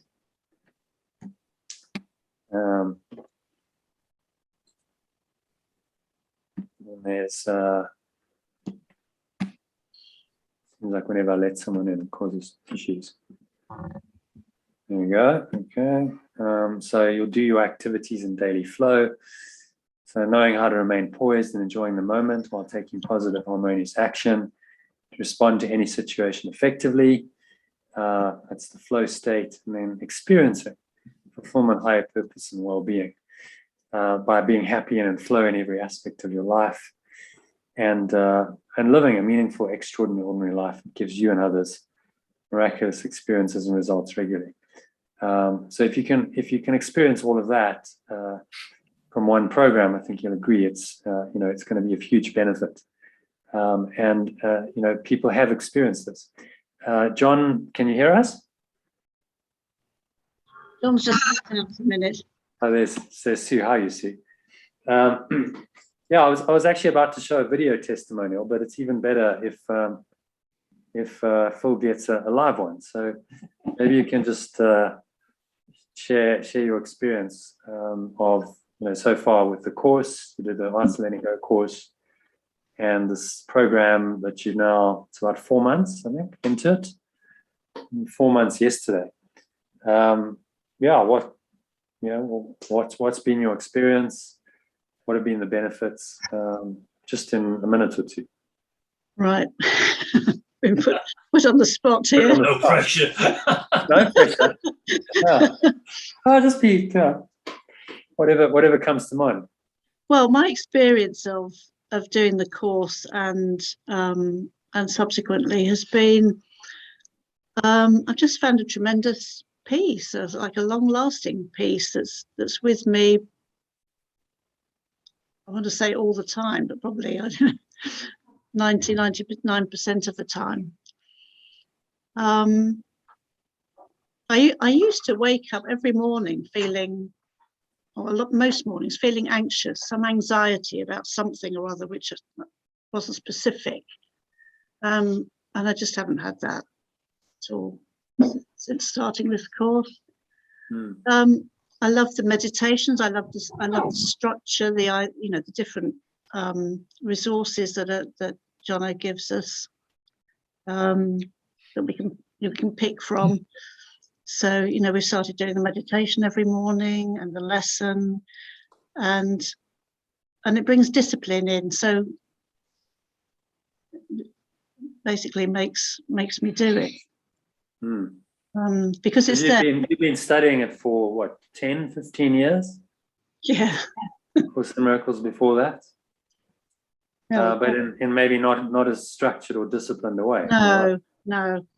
And the fact that we've got these discussions twice a day that we can come to, just really, really deepens the whole experience for me. Yeah. So just to comment on that, this has been a program 3 years in the making. It started off 2018. I just did a 6-week course, and then I ran a second one, and then I was like, well, I want to continue this, because really the 6-week course is just the start. It's the introduction to this profound teaching of A Course in Miracles, and there's a whole year's work. There's a year's program. So then I began to build like a 1-year program. And I just did it as I went. So as people are doing it, I'm creating emails, and I'm creating WhatsApp messages and meditations and breath breaks. And, so it's been a 3+ year project so far, and it continues, because every day I create new content. The stuff I send out every day is fresh. I create it every night. So by doing it, I guess it's an example of the flow in action. I'm doing it, I'm enjoying it, I'm in the flow, but you also are, it ends up being a very positive, having a very positive effect on other people. And this is what I found works over 3 years. This format that we've kind of got to, of twice a day live sessions, because then you can do the text and you can do the workbook. Otherwise, and if the sessions are shorter, you skimp on it. You don't get the full thing. So it's a comprehensive program to take you through A Course in Miracles, lesson by lesson, step by step, section by section, just breaking it down into daily kind of life-size chunks that are quite helpful. It just makes it much more doable for people. So thank you for sharing that, Sue. John, any comments? Anything you want to add to that? I think currently what I'm enjoying is I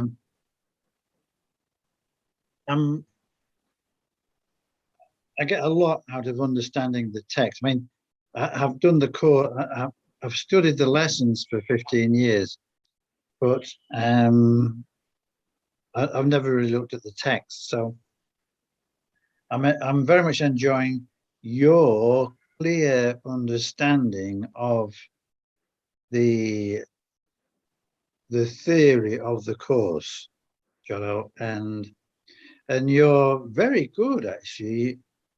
What I particularly enjoy is your clear take on the metaphysics behind the course. Mm. I mean, I've wrestled for a long time with what this bloody ego is. What is ego? And I think I'm getting there. But I also very much enjoy the sharings that we do, because they're pertinent to the day. And like yesterday, I had a really shit day yesterday. Couldn't understand what was going on. And yet when we did that session in the evening, I really got how I had introduced misunderstanding, expectation, and subsequent pain. Grievance, yeah.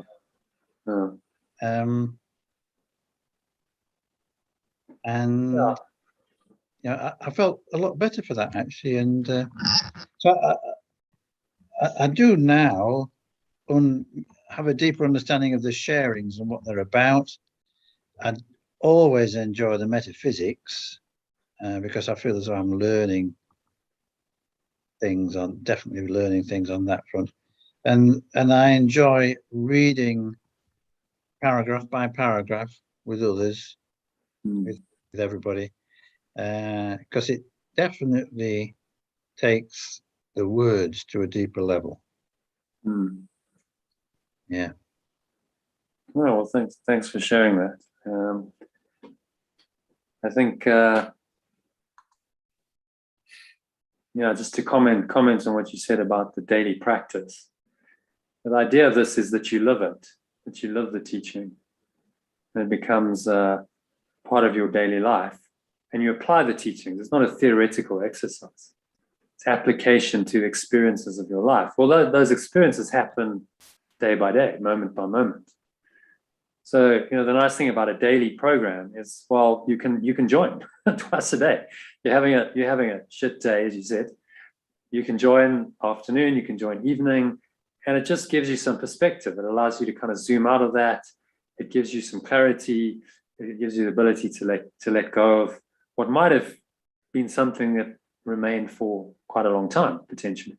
People get stuck in these negative patterns for days, weeks, sometimes months, and even years. So it's about just shifting out of it. And all I've done is created a program and resources to help you do that. I mean, it's really the Holy Spirit doing the work in your own mind. The program just facilitates that process to happen in a kind of guided, structured way. Because without structure and discipline, too often it just doesn't happen. People don't do it. This is why Jesus is saying, like every the moment we once an hour, he's saying stop for once an hour and do 5 minutes. He's trying to introduce some structure, because he's saying, well, you need the structure at the moment, because you need to train your mind. Your mind's undisciplined. Your mind's wandering, and without the mind training, I can't help you. So the program just kind of works with that and creates the structure that Jesus suggests in the course. And then I've added some other bits, like live sessions. He doesn't say do 2 live discussion sessions on Zoom a day, but that's how then you study it. This is really a study group.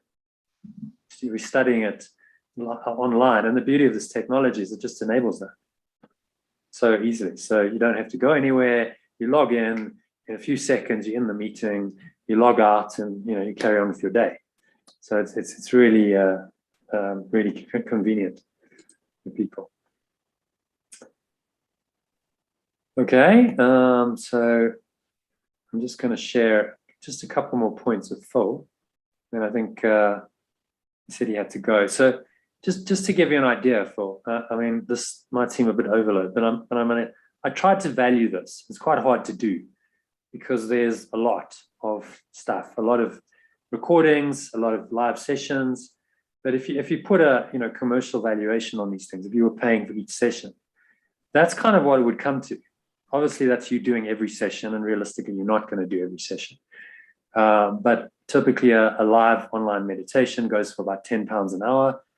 So you're getting about 270 hours of those, apart from the 6-week course, which is a separate thing. I'm going to start doing a presentation about that in November and December, because in January we're starting the next course. So I'll go into the, what that £2,000 value is, but it's made up of, some similar aspects, the meditations. So every 270 hours of meditations. Again, don't quote me on that because it depends, but generally we do about an hour of meditation a day live. There's live online discussions, which is another maybe 2 to 3 hours, depending on what we're discussing. Then there's a whole lot of recordings. So the breath breaks, the little recordings that I give you, 3-4 minutes, are just a taste, really. They're a teaser of what's of the full program. As I give you longer recordings, there's a longer sort of 15-20 minute recording on the meditation, on the lesson every day.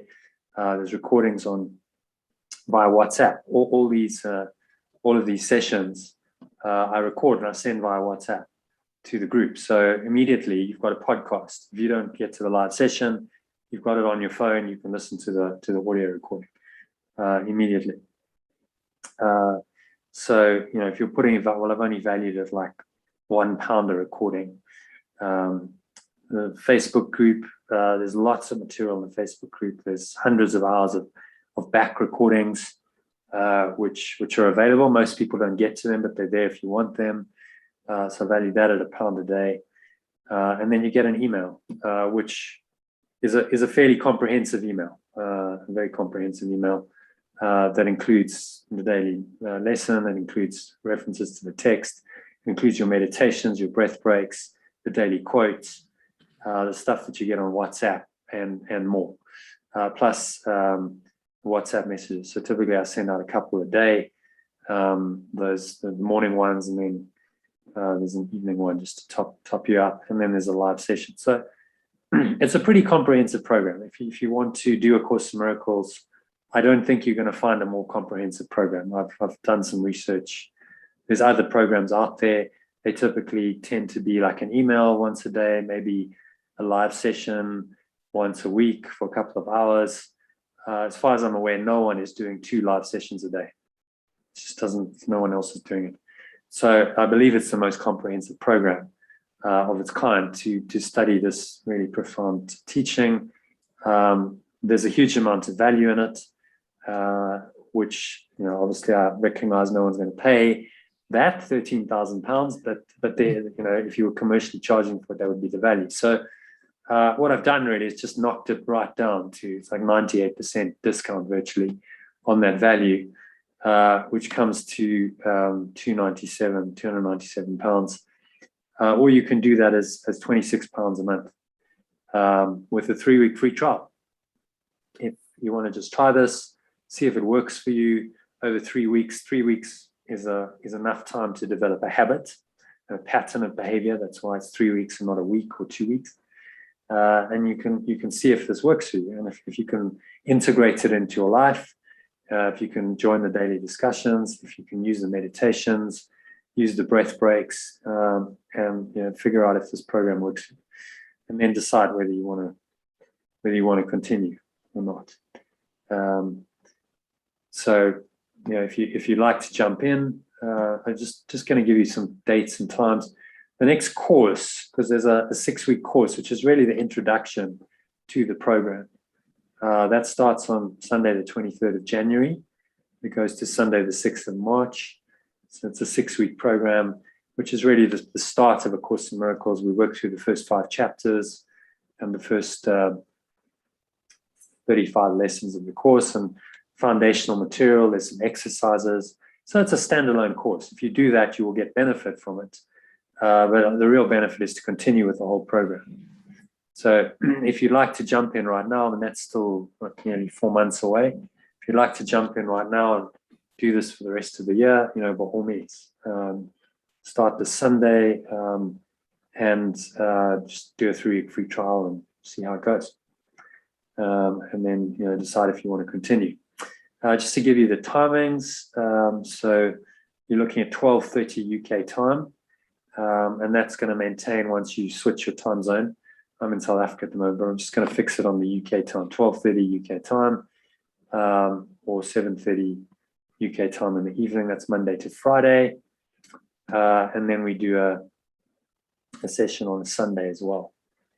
So those times, again, the estimates, actually, we tend to do longer. Just depends. Tends to be an hour to an hour and a half in the, I'll just change this really, hour to an hour and a half in the afternoon, and say 90 minutes to 2 hours in the evening, depending. But if you just want to join for the meditations, then you can join at specific times. So we tend to do the meditations at the end of the sessions, the last half an hour of the session in the afternoon. So that would be from like 1:30 UK time and around 9 p.m., 9:30 p.m. An evening meditation. It's quite a nice way to kind of wind down for bed. And then there's a live online 2 hours. Sometimes they go for 3, depending on what we're discussing on Sundays at some Sunday afternoons. So there's a lot of live sessions, and that's really, I mean, maybe Sue and John, just give you your perspective on this. That's really where I think the key benefit of this program is, because if you join the live sessions, you get things that you just can't get from a recording. Am I right? Yeah, definitely. Yeah. I mean, it's just, I think it's kind of deal with things and be able to get feedback in the now is really useful. No, and effectively you're getting some coaching, I mean, or facilitation, call it whatever, because you'll bring up an issue and then I'll say, well, look at it like this, and bring in this principle, and you go, okay, I didn't think of that myself. So, you know, it's effectively like an on-demand coach. You join and you're like, okay, well, yeah, there I am twice a day, as well as getting perspectives of other people in the sessions, which can be really helpful, because you know, in the sharing, you get other people's ideas, opinions, and that's there's a group kind of dynamic that develops as well. So yeah, I won't go into all these roadblocks and like why you might not do it. Phil, I know you're already on a spiritual path, so this isn't contradictory to that. You can continue to do your chanting every day. This is, Jesus says, this is one form of a universal curriculum. In fact, I'll show you, because there is I'll just skip through some of this stuff. So you might say, well, I don't have the time, but you know, the truth is, it's about making the time. You know, how important is this for you? It's about taking responsibility, and you know, this program gives you all the tools and support to do it. So yeah, this is what I wanted to show you. This is A Course in Miracles. It's a required course, he says. This isn't the introduction. Only the time you take it is voluntary. Free will does not mean that you can establish the curriculum. It means only that you can elect what you want to take at a given time. So we're all doing this course. The course is at-one-ment, as he calls it. The course is enlightenment. We're all in this course. We're all in this curriculum, whether we like it or not. The only choice we have is what we want to learn at any given time. So maybe this is the time for you to dive into A Course in Miracles and this kind of teaching. Maybe not, but you know, the curriculum is universal. And then just to cover the Christian things, so some people get put off by the language, because he does use Christian terminology. He uses terms like God, Christ, Holy Spirit, etc. This is the Christian statement he's talking about in the preface. The course deals with universal spiritual themes. There's but one version of the universal curriculum. And there are many others, this one differing from them only in form. They all lead to God in the end. So it's not an exclusive teaching. I'm not saying this is the only version of truth. And I'm absolutely, you know, against that. I think truth is in every authentic spiritual path and teaching. You can find the truth. In fact, I'll tell you a funny story. I got timed out by an organization called the Miracles Network, who said, no, you can't go and do a Buddhist well, I did. I mean, but this was after the fact. I went to do the Vipassana retreat that I mentioned. It was a 10-day silent retreat, and it's based on Buddhist philosophy. And Vipassana was the original form of meditation the Buddha taught, and so there's some Buddhist teaching that comes in, which I didn't find contradictory to the course at all. In fact, it's like, well, he's really saying the same thing, slightly different language, terminology, but the Buddha's, non-attachment to equanimity is Jesus's forgiveness. It's kind of 6 of one and half a dozen of another. And I had some profound spiritual experiences in that. But they said, no, if you on any other path, then you can't present for us, you can't teach, because it has to be exclusively a Course in Miracles. And I just go, like, come on, he even says here, this is a universal curriculum. The truth is everywhere, and if you can't see it in other teachings, then you're blind.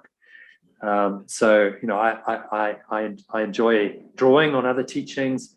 Like in today's WhatsApp message, I brought in Taoism, I referred to Buddhism. These are all traditions, and there's great similarity.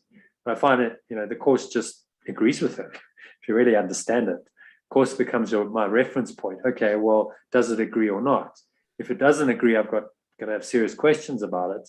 But if it does, then it's really just the same version, another version of the universal curriculum.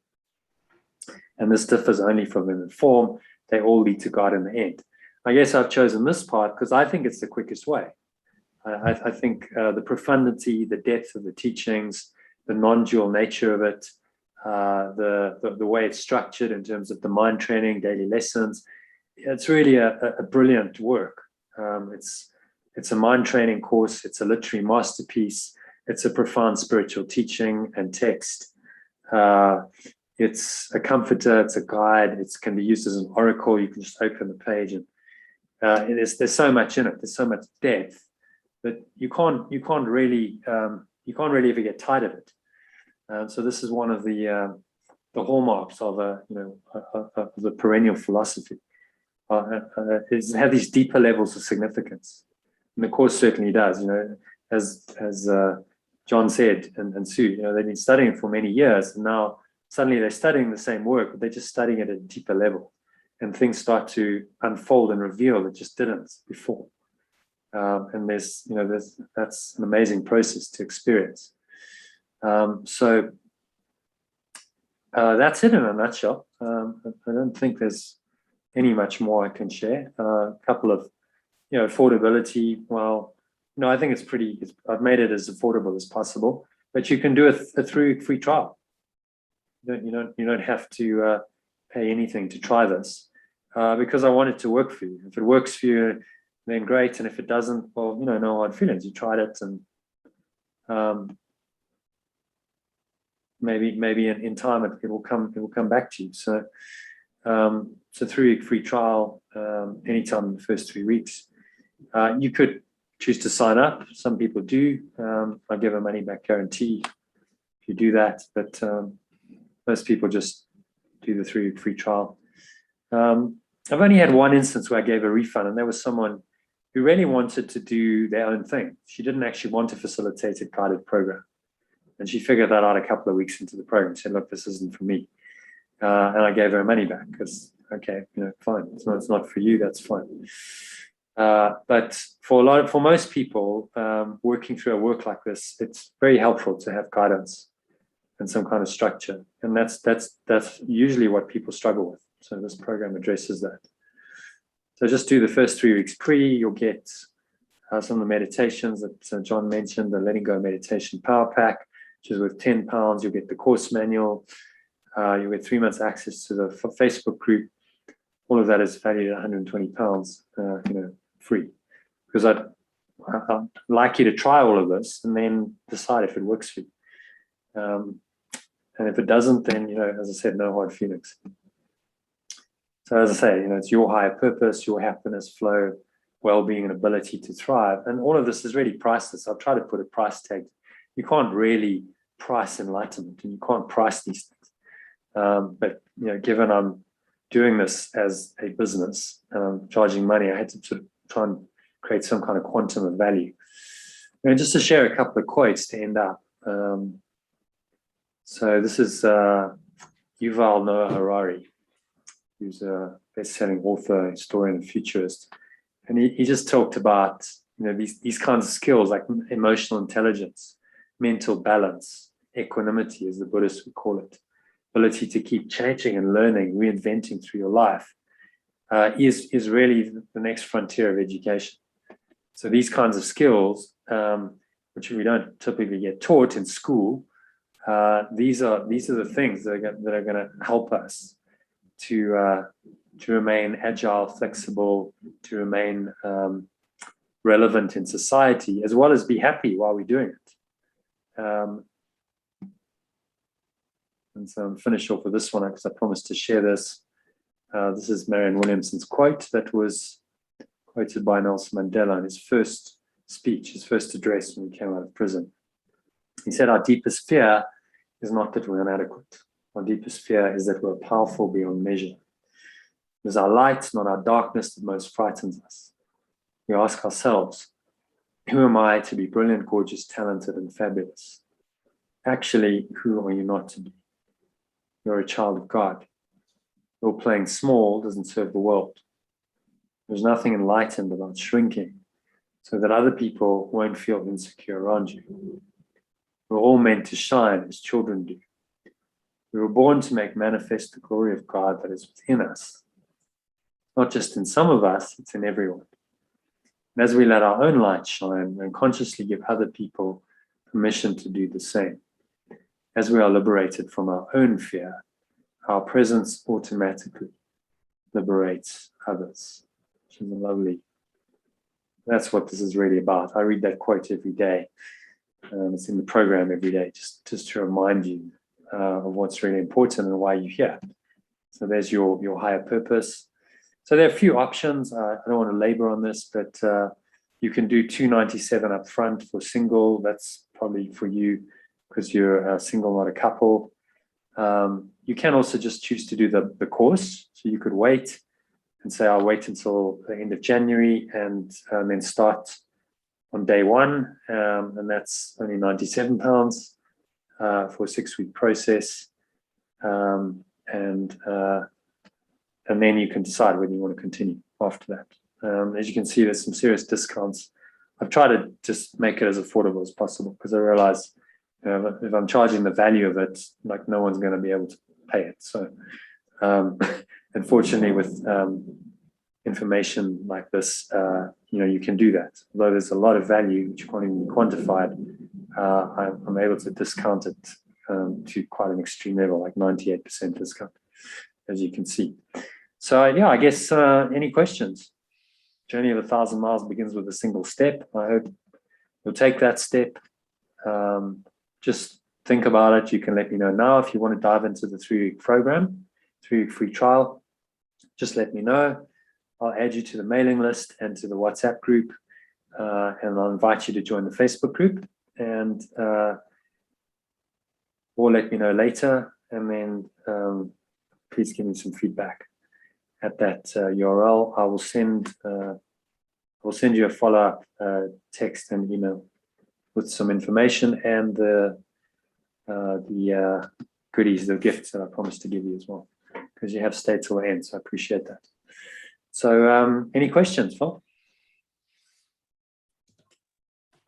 Wow, it's a bit overwhelming, actually. Yeah, well, because I already have a practice, it seems quite a commitment to, try and do 2 at the same time. But I will think about it seriously. Yeah, well, you can do your chanting. There's nothing to stop you from doing that.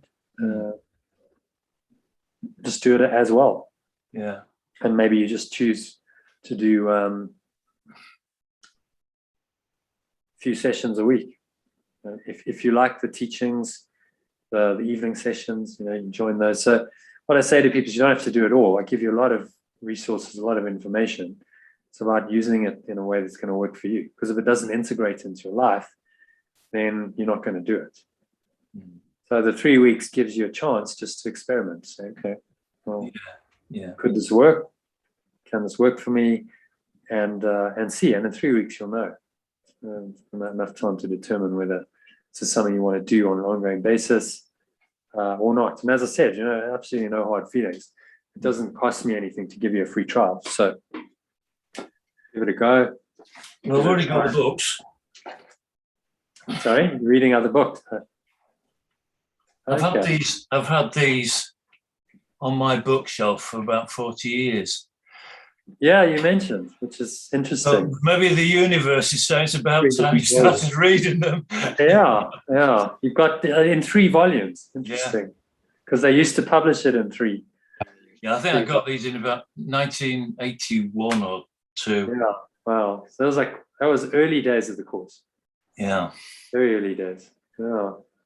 I think that the main thing is I've always hung on to them for some reason. Hang on, but you haven't read them. Okay. I did start a workbook at one time, but I didn't go with it. So a lot of people find that's it the quite reason why I've difficult. kept them. Yeah, a lot of people find it quite difficult to get into it because there's a language, there's a discipline, like daily discipline of doing the lesson. But like chanting's the practice in your spiritual path. This is it's got a daily lesson. Yeah, and that's I think the language is something that, because I've been studying Buddhism for 15 years, the language is, that would take a bit of getting used to. Yeah.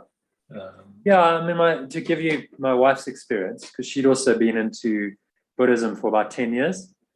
And then she was like, well, I'm not sure about this Holy Spirit, Jesus Christ, all this kind of, she had a bit of a reaction to that. But she got over it, but she realized, well, those are just words. They're just pointers or signposts, as Eckhart Tolle would call them, to deeper fundamental truths that are beyond words. So change the words. In fact, one of my life's kind of works, I think, is going to be to translate the Course in Miracles, into vernacular. So it'll be like, instead of God, it'll be love. Instead of Christ, it'll be higher self. Because it's the same thing. These are just words, but the Christian terminology just puts people off. But once you understand what he's referring to, you'll say, oh, well, that's what that means in Buddhism. Your Buddha nature is your Christ self. So there's no difference. It's the same thing. It's just language and terminology. What you get used to.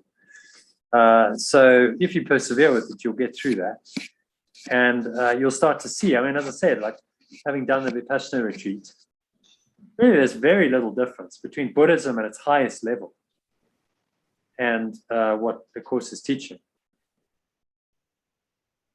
Just slight differences in emphasis. Obviously, you've got different understandings. There's different versions of Buddhism, just as there are different versions of Christianity. But essentially, it's a non-dual teaching, saying, this world is not true. This world is not reality. And there's another transcendent reality. And this teaching and this practice will help you to find that and experience it for yourself. It's not a dogma that you believe in blindly. It's an experience. It's an experiential knowing of that reality. So that's where the Course is set, and that's really very much what this program is about. It's about experience rather than intellectual dogma. So you start to read the text and read the workbook and go, yeah, this is happening in my experience. I'm seeing the truth of this, and I think it'll probably take your practice to another level, your Nichiren Buddhism practice to another level, because it'll give you another understanding, maybe a deeper understanding of it. And if chanting works for you as a practice, continue doing it. This is not saying you can't do a spiritual practice like chanting or meditation or anything. You just then got to find a regime, a spiritual practice that works for you. Really, that's the idea. Which is why I say, try the 3 weeks and see if it works. See if you can make it work, and if it does, great. And if not, well, hey, you tried it, and you'll have benefited from those 3 weeks, no doubt. So yeah, have a think about it and let me know if you'd like to join on a 3-week free trial. Yeah. Join you in the program, or if you want to wait, if the timing's not good, going, well, let's wait till next year. Same thing. You can join the first 3 weeks, starting on the 23rd of January. You can start, and that's really the introduction to the program. So you're starting from day one, which is the ideal way to start. But because this is a holographic thought system, you can jump in at any point.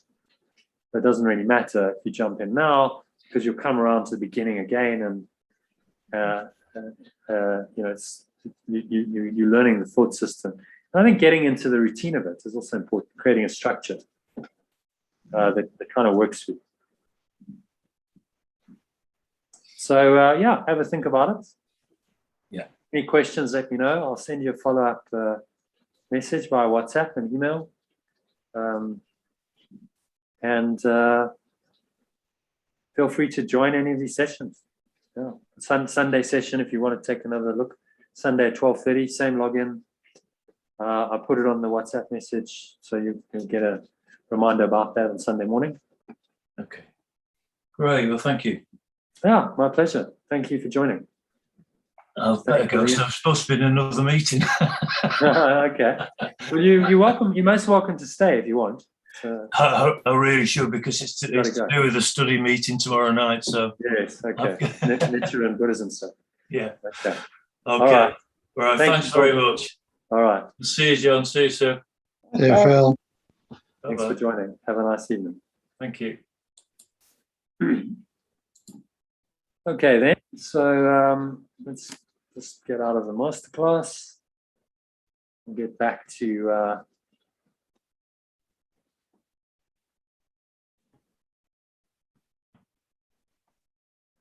the screen. There we go. All right. Okay. Hi, John. Hi, Sue. Hi, you, Good Kim. to see you. Yeah. Oh, fine. Thank Sorry, you. we're starting a bit later tonight, but hopefully you were just doing something else. Yeah, I had to do something else. I thought. Yeah, so it wasn't too much of a problem. Okay. So shall we have a look at? Well, let's just do a quick check-in, shall we? Anything to check in on? It's really storming here. It's nice. Yeah. So it's outside. Apparently, we're supposed to have a power cut, so it hasn't happened yet. So hopefully it won't, because otherwise the session might come to an abrupt end. I have data on my phone and stuff, but that can be connection can be not so great. So. Oh, are you scheduled to have yours now, John? Apparently, I was informed. Okay. I would be, but so I just quickly got extra data on my phone. I was like, okay, because. But so far so good. So yeah, anything to check in on, Kim? Any thoughts? Yeah, I've been I was hoping to get on more sessions this week, but other things happened, some other challenges, but hopefully they're kind of okay. Yeah, so I feel like I'm not. Well, I did the meditation this morning, but I haven't. I kind of like, especially this week, I just do the meditation and then that's it. Although I did actually listen to a bit of the recording of your check-ins yesterday, Sue and John. I was hearing John wanting to go for a few drinks. I also felt like that. Sometimes it's like you just think, oh, just stuff it up. Screw it. Let's have a few drinks. Oh goodness. No, but I think you're also just talking about like this long-standing challenge with the office, and yeah, but and then just reading the lesson and then how Jono was explaining it was quite nice, that how you kind of connected with it more. I don't feel I'm also not feeling like I'm connecting to the lessons, but I'm just as much as I'd like. But yeah, it's just yeah. No, it's a process. Yeah. You know, it's a process. So you're only a few months into a deep process. Yeah. If you carry on with this for the rest of your life, you go deeper. Now, I've been doing this 15 years, day in, day Yeah. out. I mean, you just go deeper. You have to if you keep doing it. You see more, and you just more shows itself to you. Those words start to have more meaning, and you can read those same lessons over and over again, and get a deeper experience. This is the idea of the perennial philosophy. Any deep teaching, any higher levels of significance, I think it's called in spiritual terms. You can just go deeper and deeper into it. It has deeper meaning. The more you look at it, the more you do it, which means you can never get tired of it. It's like you can't, because it's like you read the same words. Oh, well, I know that. No, read the same words. Okay, I'm really seeing something I didn't see before. And it's giving me experience that I haven't had before. So that's the power of these lessons in the text. Is every time you read it, it takes you into an experience. It takes you into a state. And sometimes you just got to persevere. Remember, it's like layers. The ego is this layered entity, but all these layers of defense that have kept the ego in place for so long. And now you've got to clean all that away. You've got to strip it all away. No. And that's not going to happen overnight. Well, it can happen overnight. It's possible. Eckhart Tolle's had that experience I mentioned. Was wow, like instant. But that was 29 years of a lot of pain and suffering that he had to go through for that to then, the conditions to be right for that instant awakening to happen. And that's unusual, honestly. Most people don't wake up that way. It's much more like systematic, progressive, do the work, learn a little bit, shift. Some more challenges come up, let go of those. It's a much more kind of iterative process, which is what Jesus is training us to do. So day by day, experience by experience, take your experiences to the course, take them to this teaching, and transform them. Transform your perception of it day by day. That's really the benefit of a daily program, a daily practice.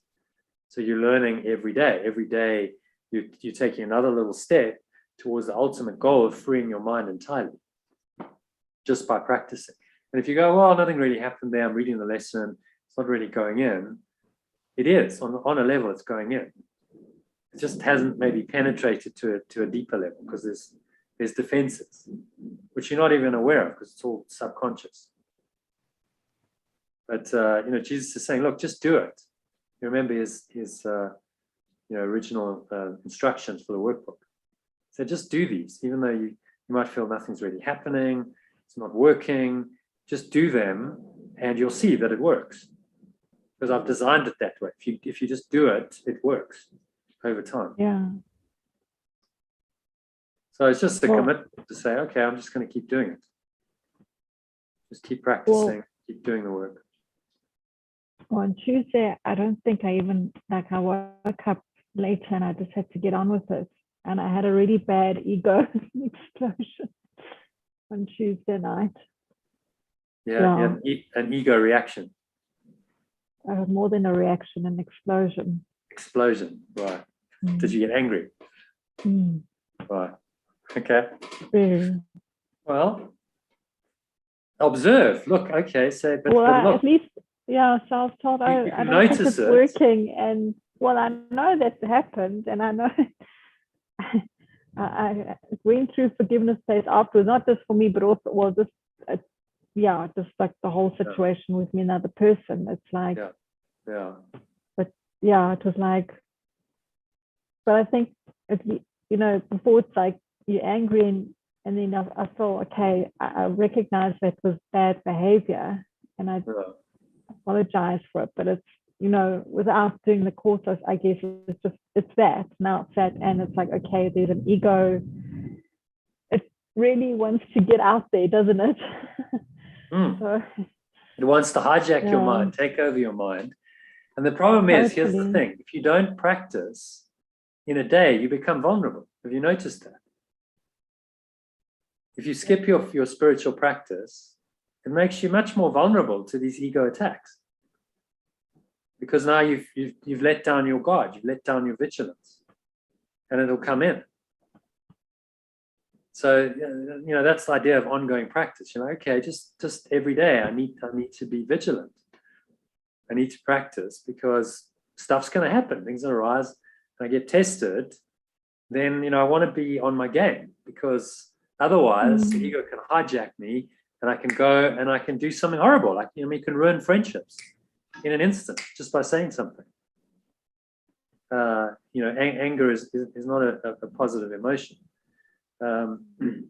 So it's good that you notice and you go, okay, I can then in hindsight reflect, but ask yourself, well, how could I have done it differently? How could I have reacted differently to that situation? How could I have done the day differently?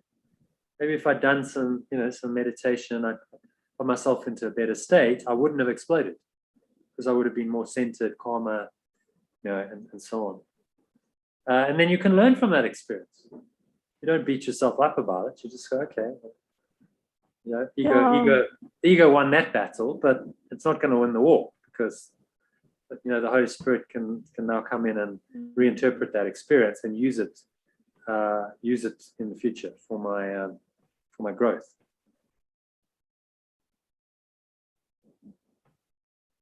I think it's also, again, it comes down to that you've got this human interaction. And there are things that, I mean, I lost it. It wasn't that I was actually more upset than angry. So I just lost it. But I was more, in fact, I was upset to it. Like, it was almost, okay, it was so bad that I wanted someone, I actually handed a knife to, okay, it sounds really bad. I know, it's very embarrassing. But like, it was like, I actually wanted to get out of this misery. So, and what went through my mind as well, like, surely, like, if we're all supposed to get out of this place, kill me and get me out of this misery. I know it's an ego reaction, but it was like, quite yeah, it can happen. I mean, like, yeah. Like, remember that the ego thought system is I'm tired death. of this. I'm just tired of this kind of, I feel like, I didn't feel like I deserved the reaction to me. It's just an ego reaction, but it was like, what's the point when you feel like you're helping someone in one place, you're trying to do something in another place, and it's like, where's the joy for me? Because now it's like I'm being blamed in all directions. That's how it felt. And it was like, why? What's the point? That's how I felt. So I'm not suicidal normally. I'm just saying, it was just that feeling of, it was an extreme. I wouldn't have acted on it, of course, but it's that, and it was, like I said, it was very ego. I know that, but it's just like, well, in a way, that's a really good experience, because if you see it, I've had thoughts like that for sure, and we probably all have. If you're honest with yourself, you know, who hasn't thought of suicide or killing at some point? Killing yourself, killing other people. Some people just act on it, and then they go to prison, and then we go, "Oh, you evil, bad person." But we've all thought about it at some point. If you pushed hard enough, you know, then what comes out is the ego's thought system, and that's what happened. You got pushed, and then you saw it into this, you know, the deepest, darkest part of it, of like attack, murder, hatred, anger. They're not the other person. I wanted them to kill me. Yeah, but it doesn't matter. Crazy, I know, but it doesn't matter. I know it was irrational completely. You know, because it's death, whatever. Whether it's you want to kill someone else, you want to kill yourself. It's a thought system of death. This is what the ego does. It was more like just to get out of here. That was the I mean, I totally understand. Anyone who can't understand, it's like, why can't I just escape my prison? Just go back to heaven now. Just end the whole dream. We've all probably, if you really start to understand the course, you've probably had those thoughts. The problem is, if you do it prematurely, this is why suicide is not a good idea. Because if you do it prematurely, guess what? You're back here. Because you haven't corrected your mind. You haven't really healed your mind. And that's what this life is for. So all of those, those deep, dark thoughts and emotions that are hidden in the subconscious, you have to really go in and surface them and go, okay, I've got to look at all this stuff and I've really got to let it go and free my mind so that when I finally lay my body aside, my mind is free. There's no guilt anymore. There's no guilt. There's no sense of a separate self. There's no sense of guilt. There's no fear. There's no attack. I've healed my mind. And so there's no need to come back into a body and have another human experience. If you sabotage the process, you shortcut it by saying, well, I just want out now. Guess what? You won't get out. You'll come back. And you'll come back as a baby, and then you're going to have to learn it all over again. You forget everything, it all gets wiped clean. You come back, and it's like in your next life, you're like, this Course in Miracles thing's kind of familiar. It's sort of, there's something here. Then okay, now you have to start studying it again. You have to start learning again. Getting back to where you were before. And then probably, guess what? The ego will tempt you with suicide again. You know, just get out of here. Out, you're free. So that's why, unfortunately, it's not going to work. You actually have to go, okay, the only thing that's going to work is to systematically, progressively, in a disciplined way, just do this work, do the spiritual work, undo the ego in this lifetime, and that's how I get out. And the rest of my life, that's what it's about. And that's the purpose. That's the true purpose of anyone's life. If you start to see that and accept that, then you're on the path to freedom. Really, what you want to do is you want to undo the ego. Killing the body isn't going to work. It's undoing that thought system. You can't kill the ego either, because it's an idea. How do you kill an idea? You can't. You can only undo the idea. The idea is no longer valid, no longer has any meaning, any existence in your mind. So the thought of death is the ego's idea. It's a death wish. It has no meaning. You can't kill the mind. You can't kill it, the eternal mind of God. It's impossible. You can think you can, but you cannot. Your mind will continue, even if you think you've committed suicide. Your mind continues because you can't kill you. You cannot do it. You can't pull it off. You can't kill yourself. It's impossible. Kill the body, but then the body was never real. You can only destroy what is illusory. You see. But then these thoughts, what starts to show you is these illusory thoughts, doesn't it? Look at the ego's thought system. And it's not pretty when you get down to that core of it. It's really not pretty. It's not happy. It's very dark. And it's a death wish. And David Hoffmeister talks, this ego is a death wish. What can you expect from a death wish but death? If you listen to a death wish, eventually it's going to bring you to death.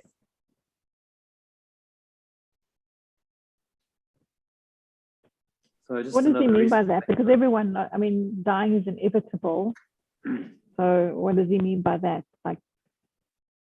Well, he means if you give your life to a death wish, then you will experience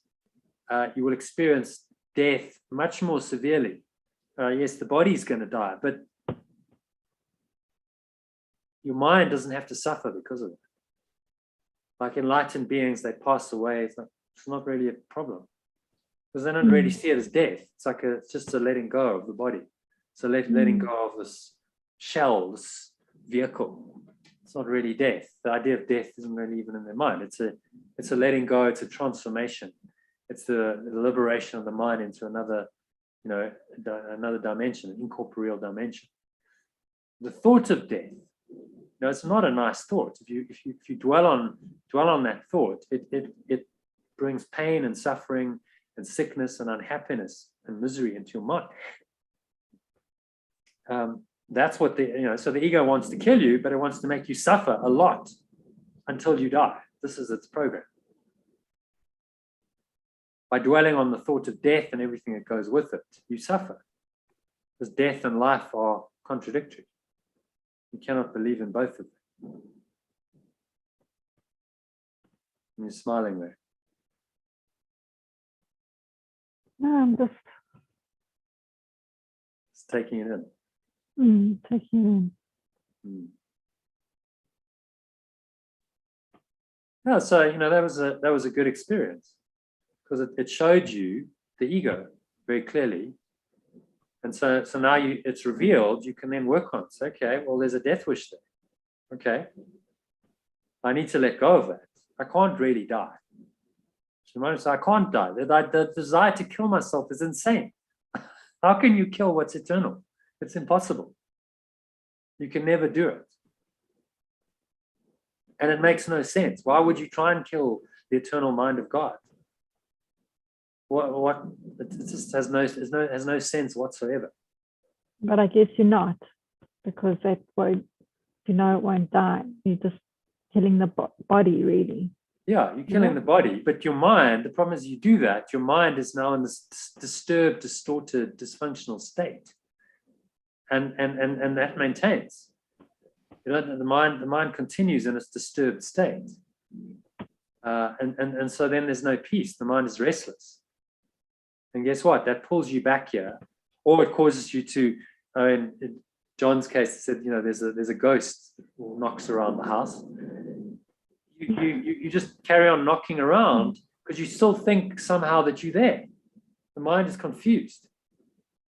It hasn't moved on. So you continue to think that maybe you're human even though you're not. And you could get very frustrated. You imagine how frustrating it must be to be a ghost. It's like, I'm here, but I can't really interact with these people. There's people and they can't perceive me. And why aren't they listening to me? Why can't they hear me?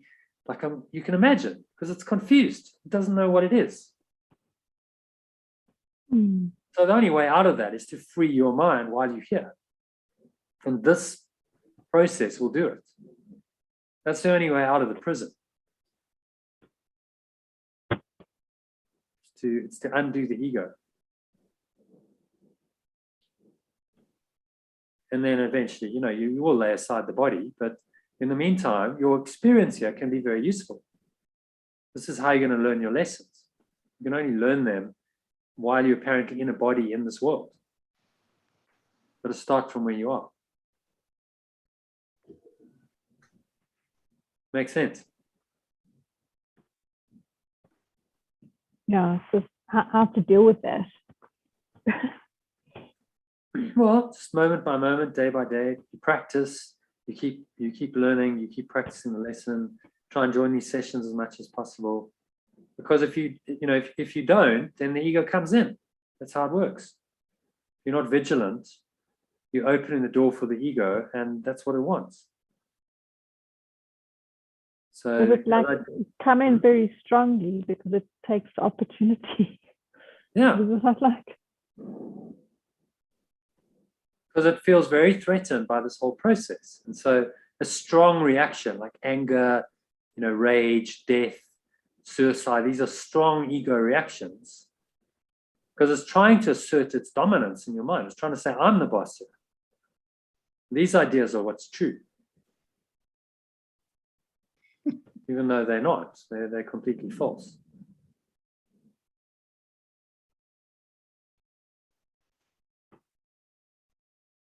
Okay, so shall we have a look at the lesson then? Not the lesson, the text. We've done the lesson. Today, the decision for guiltlessness. This one's called. So, Kim, do you want to kick us off and start reading? The happy learner cannot feel guilty about learning. This is so essential to learning that it should never be forgotten. The guiltless learner learns easily because his thoughts are free. Yet this entails a recognition that guilt is interference, not salvation, and serves no useful function at all. Okay.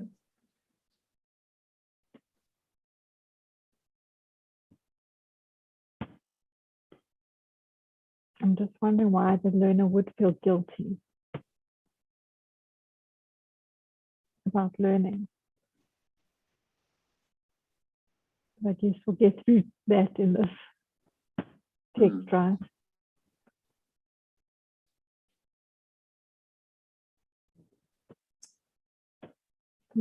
Feel guilty about learning. I think I had a bit of that yesterday, actually. I had with this office thing, there was a couple of emails that I just couldn't understand. Yeah. But what was going on was I was kind of blocking myself just by I was blocking myself with anger. And behind that anger is probably some guilt somewhere. So when I came at them again today, I could understand them. Whereas yesterday I couldn't. Just, yeah, because anger makes you stupid. Yeah. Remember, I mean, it's easy to say the ego is very stupid. It's a very, very stupid thought system. It's completely insane, completely stupid. If you listen to it, you're stupid. It's going to make you very stupid. So he's saying, never feel guilty about learning. Like related to your situation 2 nights ago, never feel guilty about learning. So, okay, you had an experience, a little explosion, but there's learning there. So don't feel guilty. Just go, okay, I can learn from it. So I can be happy about it that it happened because it's shown me something. Yeah. Yeah. And I'm guiltless. Right? Yeah. So in that moment, the ego tried to hijack me. I understand. I see what it is. But I can learn from it, and I can get better. And try and make sure that doesn't happen again. I'm sure it will, but perhaps to a lesser extent. Yeah. Yeah. But exactly. Maybe next time you just respond. You respond better. I mean, I had it was not an explosion, but yesterday I had a dealing with the bank, and they were just, and I got irritated. And today I was like, okay, I get the chance to do it again, and I did it differently. Phoned the lady. I was very peaceful. I was very calm. It was kind of polite. There wasn't that edge, and it was just a better conversation. So you get the chance to do it again. That's how life works. You get another opportunity. The situation occurs again. Don't make the same mistake. Just learn from it and say, okay, well, I can respond differently this time. And that's what learning is about. Okay, should we move on to number 2? It's quite a long section, so we'll see how we go. It's like 17 paragraphs. But we'll just move swiftly through it. So, John or Sue, do you want to read the next one? Yeah. Perhaps you are accustomed to using guiltlessness merely to offset the pain of guilt. And do not look upon it as having value in itself. You believe that guilt and guiltlessness are both of value, each representing an escape from what the other does not offer you. You do not want either alone, for without both you do not see yourself as whole and therefore happy. Yet you are whole only in your guiltlessness. Only in your guiltlessness can you be happy. There is no conflict here. To wish for guilt in any way, in any form, will lose appreciation of the value of your guiltlessness and push it from your sight.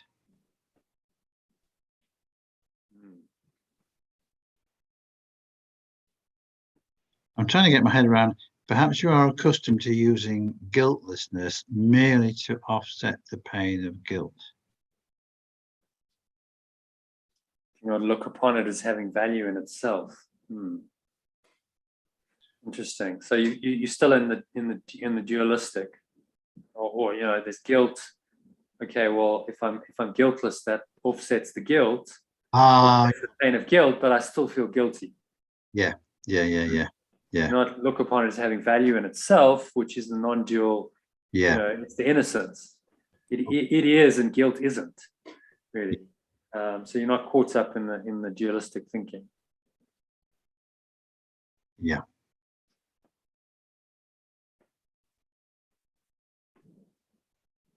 And then again, saying you believe that guilt and guiltlessness are both of value. Yeah. This is the split in the mind. Just another way of saying, you know, do you choose love or fear?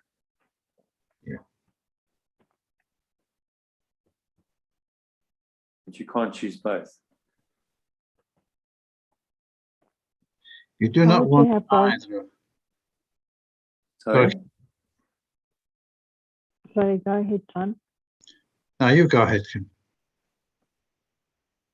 Okay, I was just You have a asking, question? I'm just wondering, how would you have both? And can you have both at the same time, or is it at various times, one or the other? No, you can vacillate between them. So you can feel the pain of guilt, you know, oh, those terror, like, for instance, after your explosion, you might have felt guilty. Oh, I shouldn't have done that. Oh, okay, that is a kind of heavy feeling, darkness. And you might have used guiltlessness. Oh, well, you know, actually, I can let this go. I am innocent. But you haven't really let go of the guilt. So it's just to offset, kind of balance the scales a bit. You might do some spiritual practice. And what he's saying here is you just got to look at guilt as in its entirety and say, this is not true. This is not real. I do not value this at all.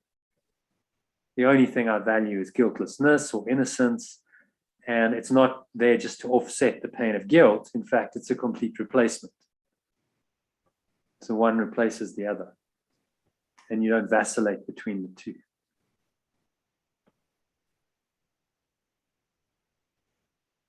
To wish for guilt in any way, in any form.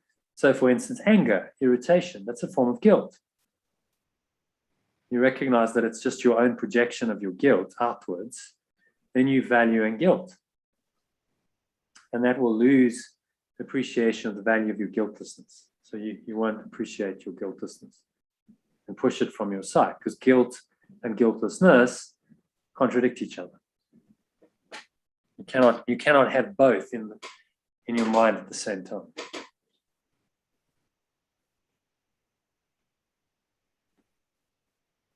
Okay. Okay then. Good. Move on to number 3. So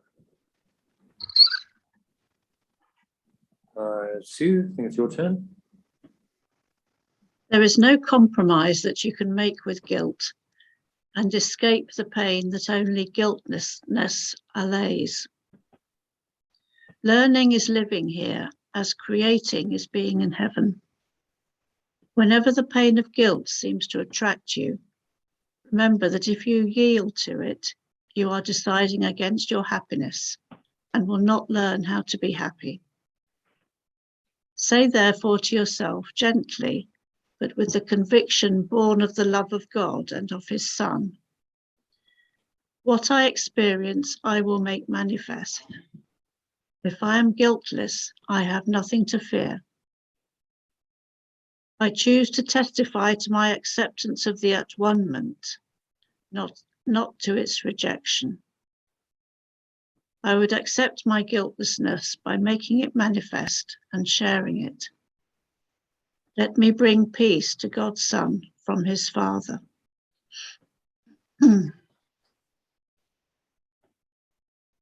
Okay.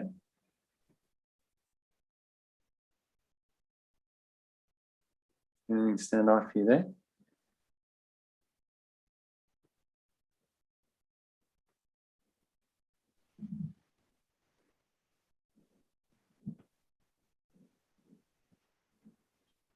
I think that's quite a nice kind of little prayer to say when you're feeling guilty,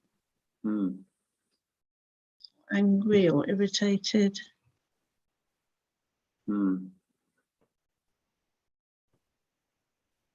Yeah, so there are quite a lot of these kinds of passages and prayers that you can use. Particularly if you're feeling guilty, you could go to this section and go, okay, let me just read this section in this prayer.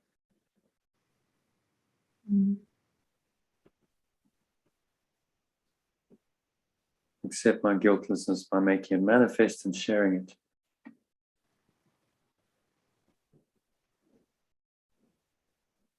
peace to God's Son from his Father.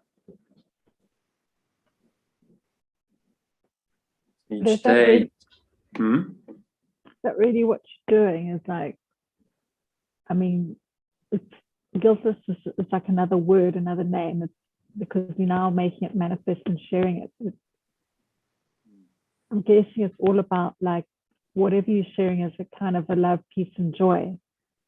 But this is using another word to go the opposite of these other feelings, right? Yeah, so he's using, you could use innocence or guiltlessness, but he's chosen guiltlessness to contrast it with guilt. Different language, different words, and he does this quite a lot in the course. Each section has a theme, and then he might use words in a certain way. So he's getting you to see it maybe a bit differently, to go, yeah, okay, I'm guiltless, because if I can drop my guilt, then I'm guiltless, then I'm innocent. Some people like saying you're perfectly innocent is too much of a stretch. They're saying, well, if you're guiltless, then by definition, if you can get there, you will also accept your innocence. So there's no guilt, then what's left is innocence. And then that you make it manifest. Let me bring peace to God's Son from his Father. So from the source of love, you're guiltless because nothing ever happened. You never really denied love. Separation never really happened. You're not guilty for the separation that never really happened. This is the teaching. Do you understand why guiltlessness is true and guilt is false? That makes sense. Because separation isn't true, any guilt at what's not true cannot be true. Kind of self-evidently. How can you be guilty for something that never happened? This is the teaching. And it's actually the only way out of guilt, because if you make any part of the separation real, then you suffer guilt because, I've really done it. I've really separated from God, and this has really happened, and I'm guilty for that. And now I deserve to be punished for this terrible sin. And this is all hallucination. It's dreaming. It's false. None of it's true, fortunately. So each day, each hour and minute, even each second, you're deciding between the crucifixion and the resurrection, between the ego and the Holy Spirit. The ego is the choice for guilt. Holy Spirit, the choice for guiltlessness. Power of decision is all that is yours. What you can decide between is fixed, because there are no alternatives except truth and illusion. And there is no overlap between them, because they are opposites, which cannot be reconciled and cannot both be true. You are guilty or guiltless, bound or free, unhappy or happy. Okay, anything strike you there? I think that's a very straightforward one, actually. Yeah. Yeah, just reiterating, this is the message constantly saying you can't reconcile these. It's one or the other. You must choose. They're opposites which cannot be reconciled and cannot both be true.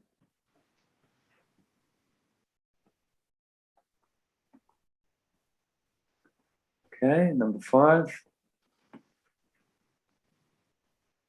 Okay. The miracle teaches you that you have chosen guiltlessness, freedom, and joy. It is not a cause but an effect. It is the natural result of choosing right, attesting to your happiness that comes from choosing to be free of guilt. Everyone you offer healing to returns it. Everyone you attack keeps it and cherishes it by holding it against you. Whether he does this or does it not will make no difference. You will think he does. It is impossible to offer you what you do not want without this penalty. The cost of giving is receiving. Either it is a penalty from which you suffer, or the happy purchase of a treasure to hold dear.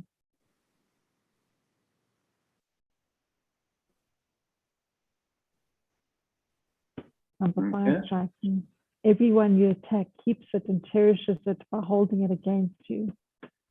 Hmm. Whether he does this or does it not will make no difference. You will think he does. Hmm.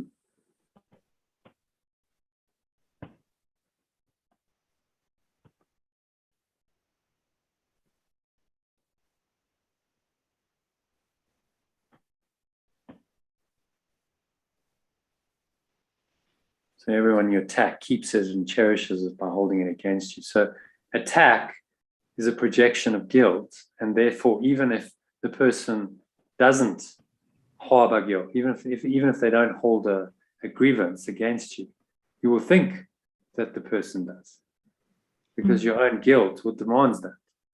That's really subtle, that one, isn't it? That's Yeah. so true. And so, you're holding yourself in prison here.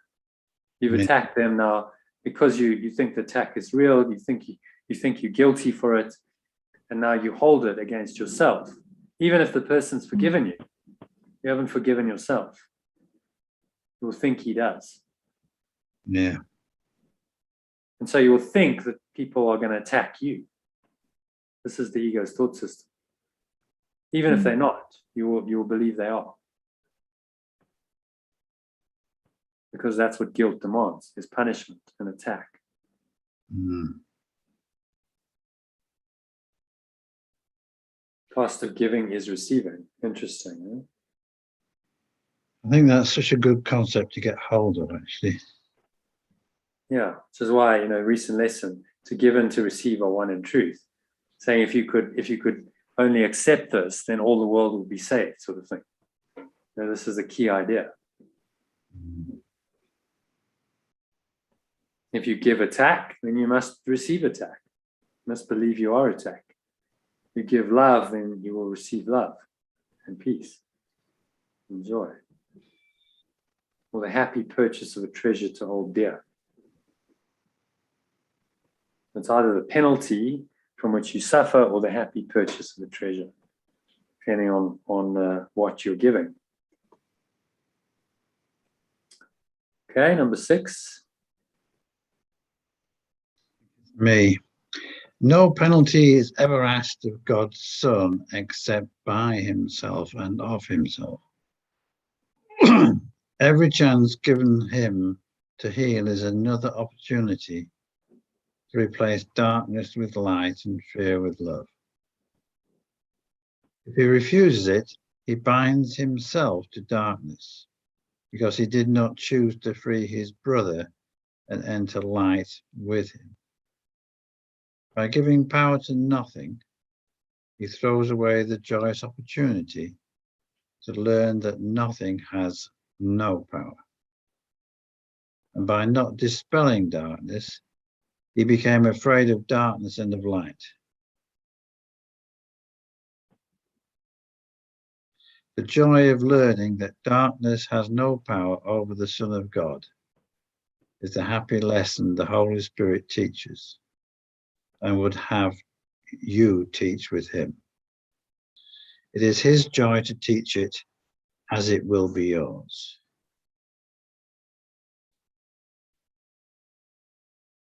Okay.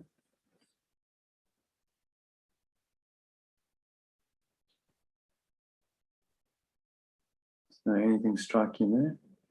Actually, that number 5, and by not dispelling darkness, he became afraid of darkness and of light. I was listening to an interesting radio program yesterday, I think, and I think there's an organization called the White Ribbon Organization, and it's about respect for women, Okay. and it's kind of like a men's group, from what I can understand, and it's men who commit wholeheartedly to not going along with any form of misogyny or wrong saying. And, so they commit to, if they're in a group of other men and there are misogynist statements, they commit to to confronting it, Interesting. not allowing it to pass.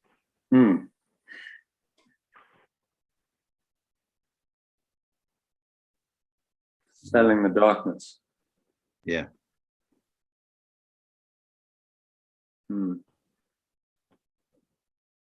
Because often these things show up as just comments and stuff, and you kind of go, oh, I'm not really comfortable with that, but then no one really wants to say anything sometimes. I guess by making it conscious, and that's their whole purpose, is to meet and do that.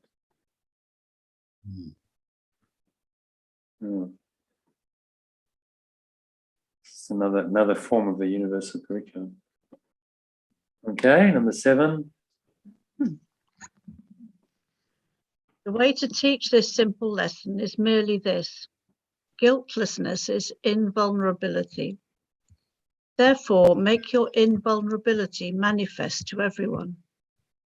Teach him that whatever he may try to do to you, your perfect freedom from the belief that you can be harmed shows him that he is guiltless.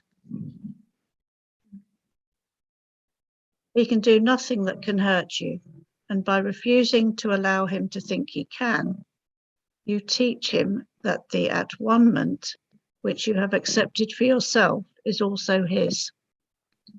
There is nothing to forgive. No one can hurt the Son of God. His guilt is wholly without cause, and being without cause cannot exist.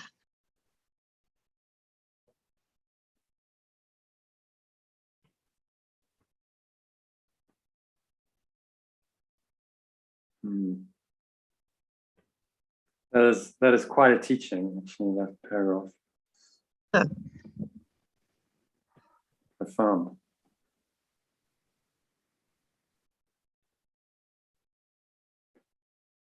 So it goes to the crucifixion that he's talking about. I mean, that was Jesus' teaching, wasn't it? For perfect freedom from the belief that you can be harmed shows him that he is guiltless. Even when he's crucifying the body. Even when your body's being crucified, Jesus was like, well, you're still guiltless. And he can do nothing that can hurt you.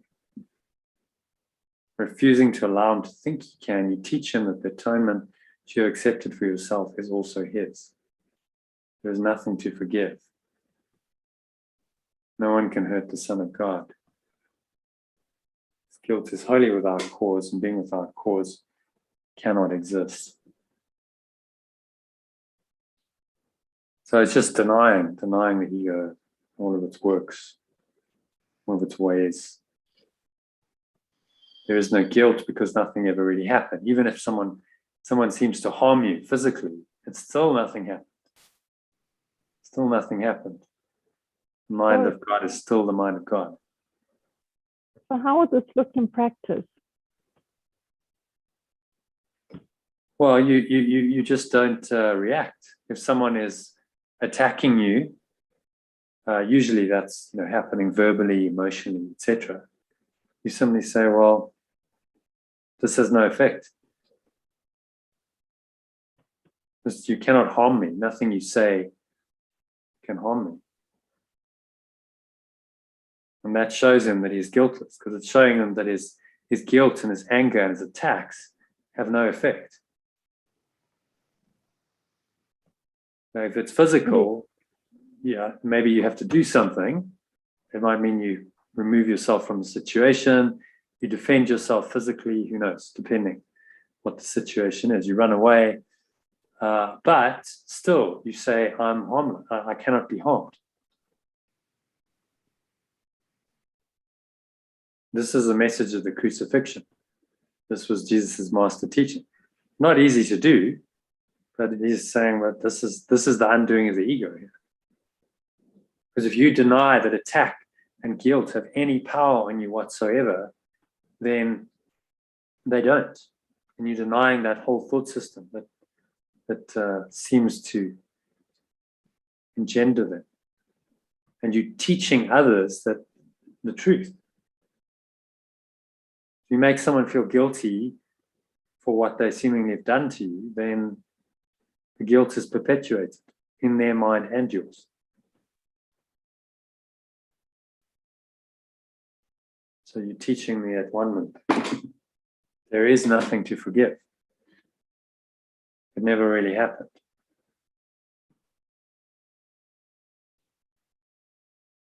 No one can really hurt you because your true mind, the Christ self, is beyond the body. It's invulnerable, it's immortal. So guilt is wholly without cause. Being without cause, it cannot exist. So you see the metaphysics of it very clearly. It all ties into the teaching of the ego is just a delusion. It's a false voice. Everything that comes from it then must be false. So it never really happened.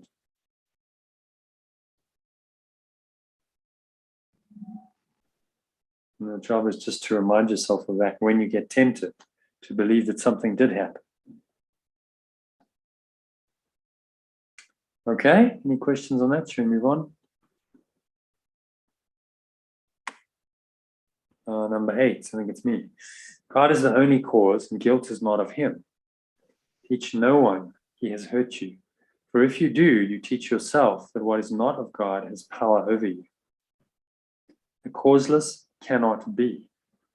Do not attest to it, and do not foster belief in it in any mind.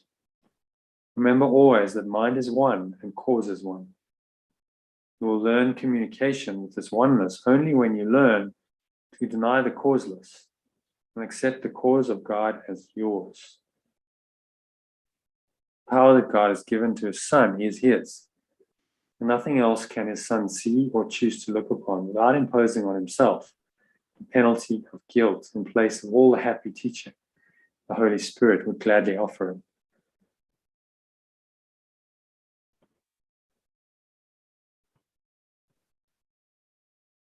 Okay, anything stand out for you there? Any questions?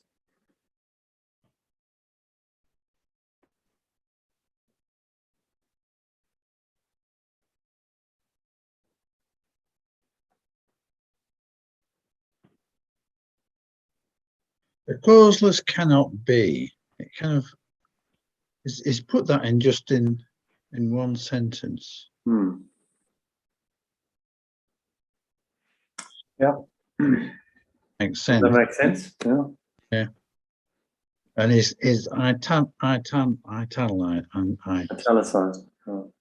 italicizing it. The causeless cannot be, which is a logical statement. If it's causeless, Yeah. then it simply can have no existence. The idea that it has existence is a delusion. Yeah. So he's just really undoing the ego at every turn. Do not give it a reality in any way. It is causeless. It is not true. Do not attest to it. Do not foster belief in it in any mind. This is why this strategy of total denial, simply saying this cannot be, this isn't so, is the only way. Because as long as you make it real in your mind, you've made it exist. You've made the separation real. You've made guilt real. And then all of its consequences must be real.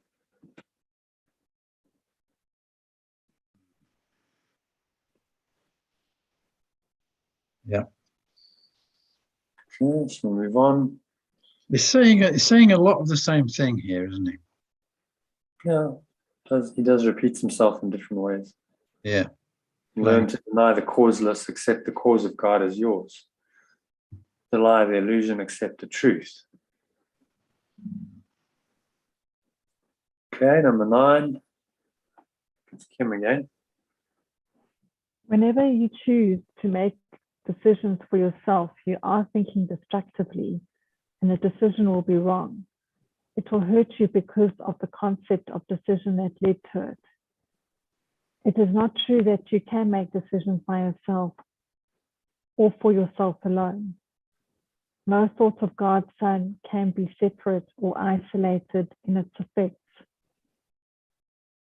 Every decision is made for the whole sonship, directed in and out, and influencing a constellation larger than anything you've ever dreamed of.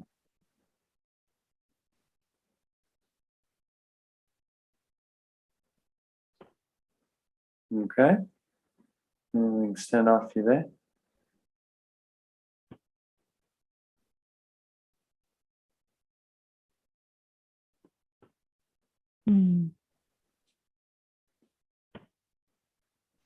Every decision is made for the whole sonship, directed in and out, and influencing a constellation larger than anything you ever dreamed of. But I guess that's when you're not in your ego, right? Yeah. So depending on whether it's ego or the spirit, you affect the entire sonship. So the entire mind. One, your thoughts go into the quantum field that is the mind, and it affects it on a level you can't really imagine. It's a constellation larger than anything you ever dreamed of. So one decision changes the world. May not seem like it, but that's what's happening. Every decision you make is changing the world.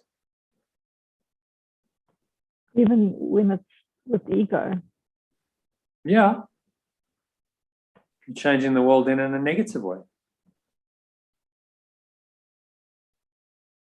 So your mind has power. You are going to extend that power outwards, whether you like it or not. So you either project or you extend, depending on whether you listen to the Holy Spirit or the ego. So one way or another, your mind has an impact. It's just which voice you choose to listen to will determine what that impact is. And you can't imagine the impact that your thoughts have, because we can't really comprehend that from our little human separated state. But you changing your mind has an influence on everything. It influences the entire sonship, moment by moment by moment. It's trying to bring us into a sense of greater vigilance of our thoughts. And well, this is my thoughts are not mine alone. This is going into the whole sonship, and I need to be vigilant of this.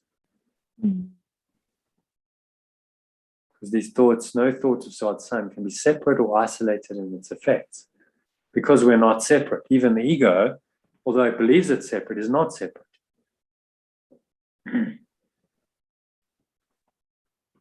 So those who accept, no, it's not me, it's John.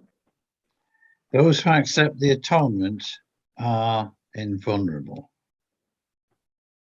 But those who believe they are guilty will respond to guilt because they think it is salvation, and will not refuse to see it and side with it. They believe that increasing guilt is self-protection, and they will fail to understand the simple fact that what they do not want must hurt them. All this arises because they do not believe that what they want is good. Yet will was given them because it is holy, and will bring them all that they need, coming as naturally as peace that knows no limits. There is nothing their will fails to provide that offers them anything of value. Yet because they do not understand their will, the Holy Spirit quietly understands it for them and gives them what they want without effort, strain, or the impossible burden of deciding what they want and need alone.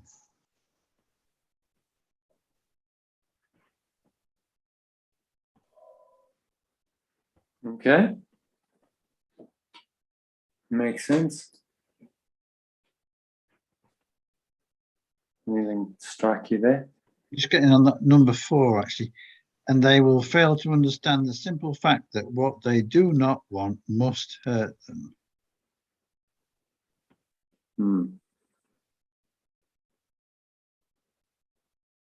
Yeah, understand that? What is it that they do not want?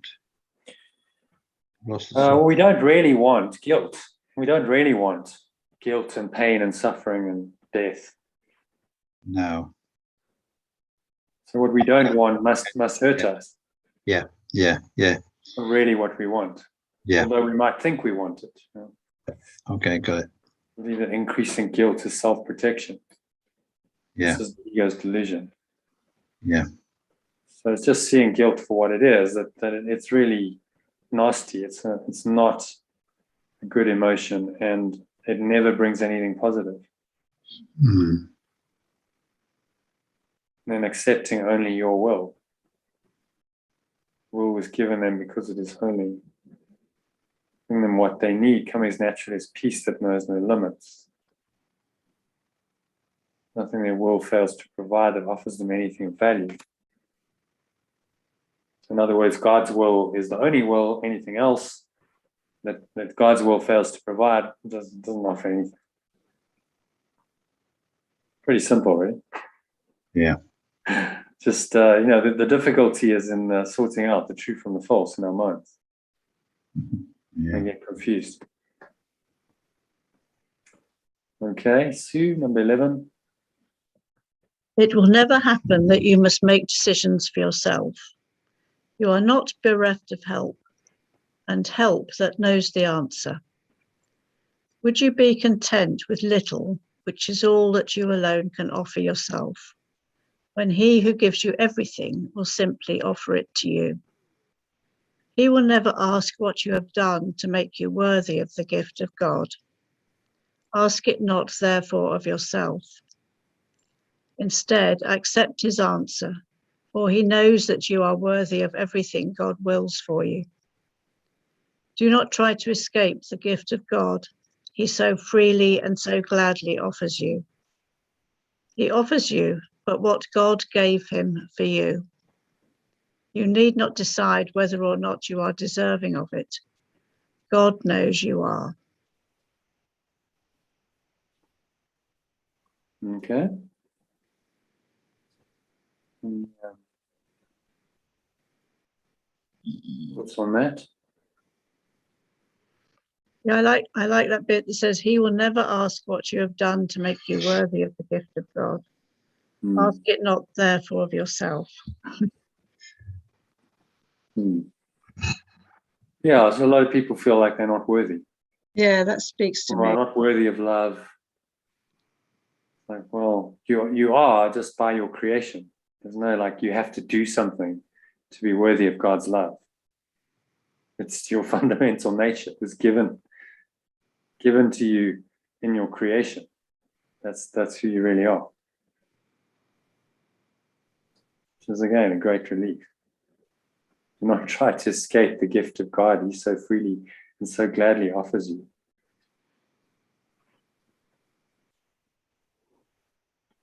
You need not decide whether or not you're deserving of it.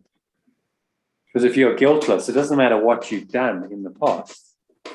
You're deserving of it now. This is the teaching. And therein lies the complete liberation. And, if people really get this, there really is some redemption. Prisoners and criminals, people have really come to an acceptance of the at-one-ment and gone, I'm not guilty. And I understand that. I understand I'm still loved by God.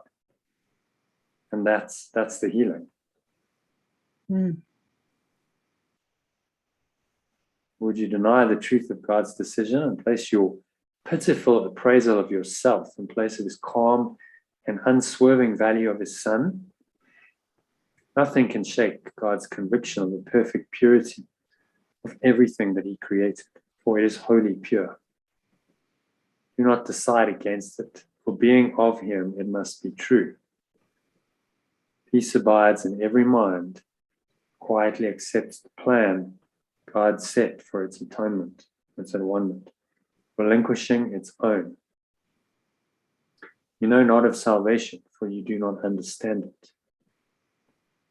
Make no decisions about what it is or where it lies, but ask the Holy Spirit everything, and leave all decisions to his gentle counsel.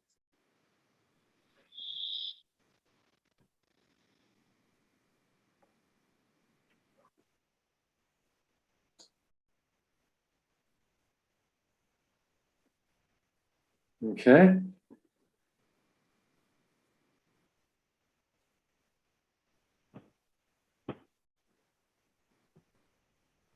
But me now. Or do you want to?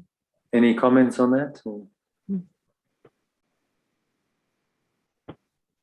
It's interesting that you put, nothing can shake God's conviction of the perfect purity of everything that he created. Mm. When I first read that, I thought, oh, he created, my mind goes down this process of he created human beings, he created the world, etc. Really? Still? Okay. Yeah. And then I just had to remind myself, no. No, he didn't create it. No. He didn't create it. He created our essence, which is Holy pure. No. of purity. I like that. Would you deny the truth of God's decision and place your pitiful appraisal of yourself in place of his calm and unswerving value of his son? It's like pitiful appraisal. It's like really poor self-image, a poor substitute for who you really are. You make no decisions about what it is or where it lies, but ask the Holy Spirit everything. Leave all decisions to his gentle counsel. So this is the surrender. Okay, I don't know. I really don't know. I need to just ask for guidance, listen for this deeper voice to answer all my questions. Give me the guidance. Okay, Kim, now it's your turn. The one who knows the plan of God that God would have you follow can teach you what it is. Only his wisdom is capable of guiding you to follow it. Every decision you undertake alone but signifies that you would define what salvation is and what you would be saved from. The Holy Spirit knows that all salvation is escape from guilt. You have no other enemy, and again, this is the strange distortion of the purity of the Son of God. The Holy Spirit is your only friend. He is the stronger protector of the innocence that sets you free. And it is his decision to undo everything that would obscure your innocence from your unclouded mind.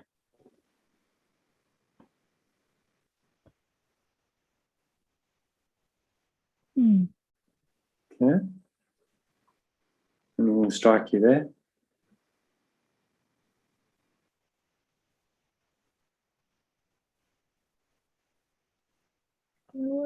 Sentence number 3, every decision you undertake alone, but signifies that you would define what salvation is and what you would be saved from.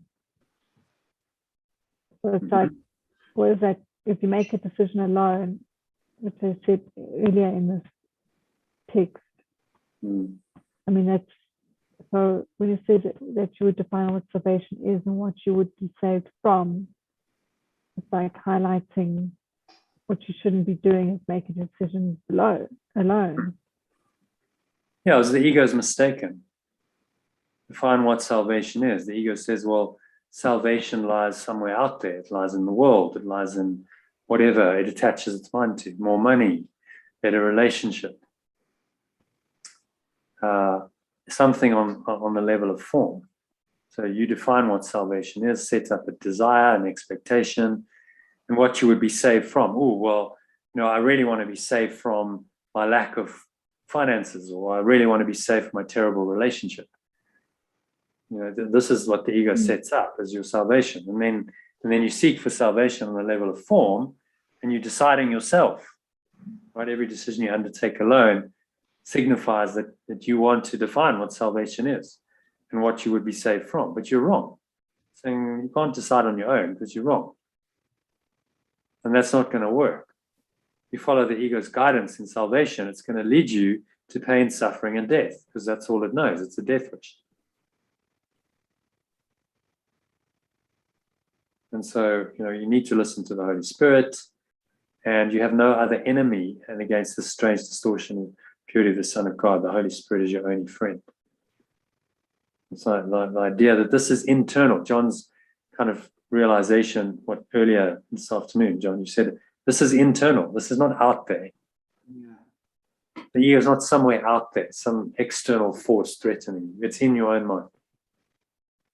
And it's your own belief in guilt. Because guilt demands punishment. Guilt makes a separation real. Guilt demands punishment. Guilt engenders fear and attack. And so it's a cornerstone of the ego's thought system. And the Holy Spirit is your only friend against this. It's his decision to undo everything or obscure your innocence from your unclouded mind. Everything the ego has made. The entire world. The universe of separation. It's going to undo it all. Okay? Shall we move on to number 14? I think it's John. Let him therefore be the only guide that you would follow to salvation. He knows the way and leads you gladly on it. With him you will not fail to learn that what God wills for you is your will. Without his guidance, you will think you know alone. And will decide against your peace as surely as you decided that salvation lay in you alone. Salvation is of him to whom God gave it for you. He has not forgotten it. Forget him not, and he will make every decision for you, for your salvation and the peace of God in you.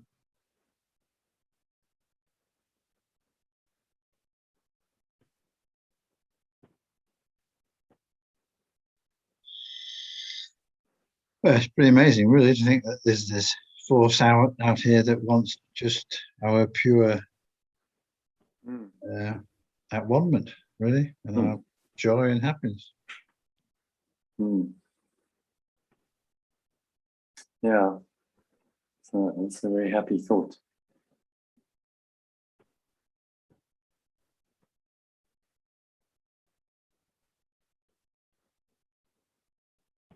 And he will make every decision for you, for your salvation and the peace of God in you.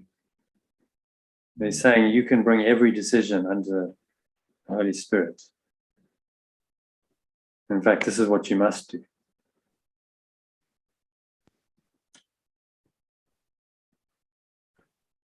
Okay, should we move on. 15. We're getting there. We're nearly finished, Kim. This is a long one. Yeah. Seek not to appraise the worth of God's Son, whom he created holy. For to do so is to evaluate his Father and judge against him. And you will feel guilty for this imagined crime, which no one in this world or heaven could possibly commit. The Holy Spirit teaches only that the, quote, sin of self-replacement on the throne of God is not a source of guilt. What cannot happen can have no effects to fear. Be quiet in your faith in him who loves you and would lead you out of insanity. Madness may be your choice, but not your reality. Never forget the love of God, who has remembered you. For it is quite impossible that he could ever let his Son drop from the loving mind wherein he was created, and where his abode was fixed in perfect peace forever. It's got a lovely, that last sentence. It's lovely, isn't it? Yeah. Never forget the love of God, who has remembered you. You cannot forget love, because love has remembered you. It's quite impossible that he could ever let his Son drop from the loving mind wherein he was created, where his abode was fixed in perfect peace forever. So he's saying it doesn't matter what you think you've done. It's impossible. You can't really screw this up. You are saved. You just have to accept it. You think, why is this so hard? Yeah. Why is it so hard just to accept the very, very simple truth that you're saved, you're loved, you're peaceful forever? It's crazy, isn't it? Why is it so hard to accept that? Mm. So you could have love, peace, joy eternally, bliss forever, like beyond comprehension. You can't even imagine how good this is going to be. Or you could have this world. And this is what happens in this world. You are going to suffer, you are going to get old, you are going to die, you are going to have limitation and lack, and you are going to have interpersonal difficulties and conflicts. I mean, like, what the hell were we thinking? Why on earth would you choose this over perfect peace and joy and bliss forever? Makes no sense. Okay, number 16. We're getting there. 19 paragraphs. Wow. This is like a marathon. Say to the Holy Spirit, only decide for me, and it is done. For his decisions are reflections of what God knows about you. And in this light, error of any kind becomes impossible. Why would you struggle so frantically to anticipate all you cannot know, when all knowledge lies behind every decision the Holy Spirit makes for you? Learn of his wisdom and his love, and teach his answer to everyone who struggles in the dark. For you decide for them and for yourself.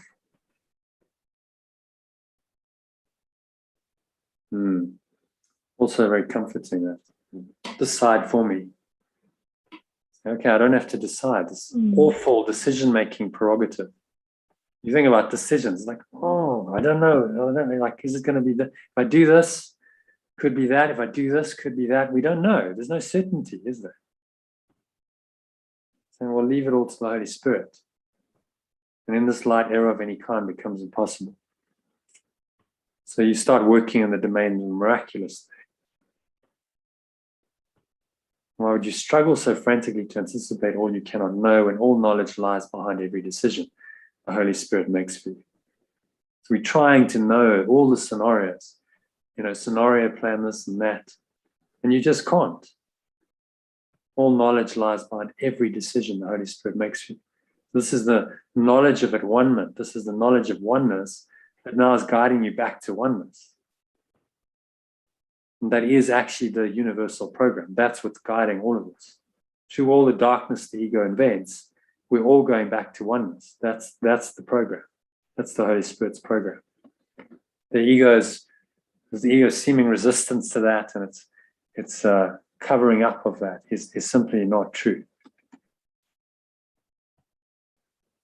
It reminds me of a story. I might have told this actually, but I'll mention it briefly. There was this chap who'd done an MBA, and in an MBA, they teach you this decision-making process. Where it's like, well, if this, then this, and then it splits, and you have like a decision tree. It goes one direction, another, and then at that point, another decision. So he was trying to decide who to go and work for after his MBA. And so he did this whole like big decision tree. He's like, the guy wrote it, said, I walked in, and it's like, this whole wall's covered with decision trees. This guy, I'm trying to figure out, which company I should go to. And apparently the company he chose to his decision tree went bust after 9 months. Which just kind of shows you that actually you can't, frantically try and anticipate and know the future. That's impossible. But you can just listen to like an intuitive guidance, which if he tapped into, probably would have said, no, that company just doesn't feel right. Although logically it may seem to be right, it just doesn't feel right. Because that the Holy Spirit knows, and it'll give you that feeling, which is not logical, but it's coming from this knowledge that's beyond time and space, and knows the whole plan, and it knows your greater good, it knows everyone's greater good. We can't even comprehend that. Like how's that possible? But we don't have to. It just requires that we listen to its guidance to us, coming through moment by moment. That's quite simple to do. Okay, so we're heading for home. Last 3 paragraphs, I think. Okay. Kim, 17. How gracious it is to decide all things through him, whose equal love is given equally to all alike. He leaves you no one outside you. And so he gives you what is yours, because your Father would have you share it with him. And everything be led by him, and do not reconsider. Trust him to answer quickly, surely, and with love for everyone who will be touched in any way by the decision. And everyone will be. Would you take unto yourself the sole responsibility for deciding what can bring only good to everyone? Would you know this? Oh, just, yeah, hand it over. The relief. Just trying to work it all out, Kim. It's like all yeah, like all this stuff.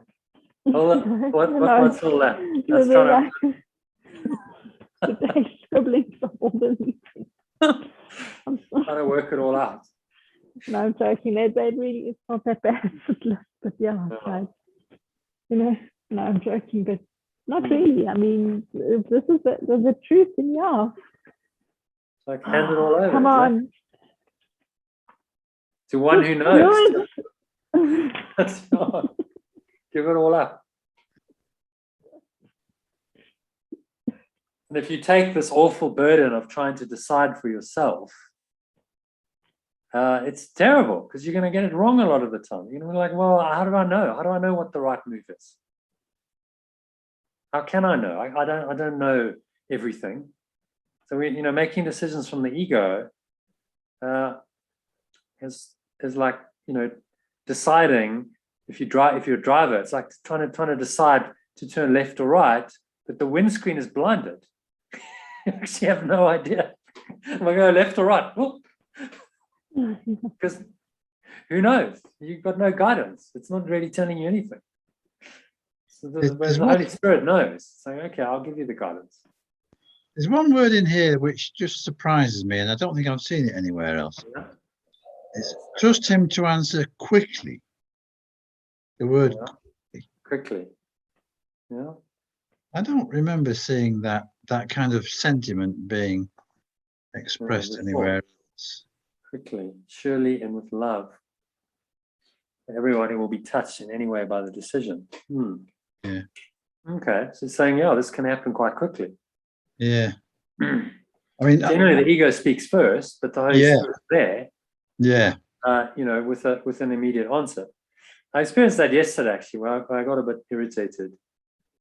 And then it was like, the moment I did, there was this voice saying, but remember, you rest in God. The lesson came to mind. So it's like a quick response to temptation. And that's what he means. Yeah. And a quick guidance. You can just, okay, let's ask and you can know. The guidance is always there. It's always available. If he said slowly, trust him to answer very slowly. It's not exactly. Okay, well, how long do I have to wait for an answer? Days, weeks, months, years, So he's trying to get us to trust this and say, look, the answer's there. It just really depends. The quickness of it depends on your willingness to let go, doesn't it?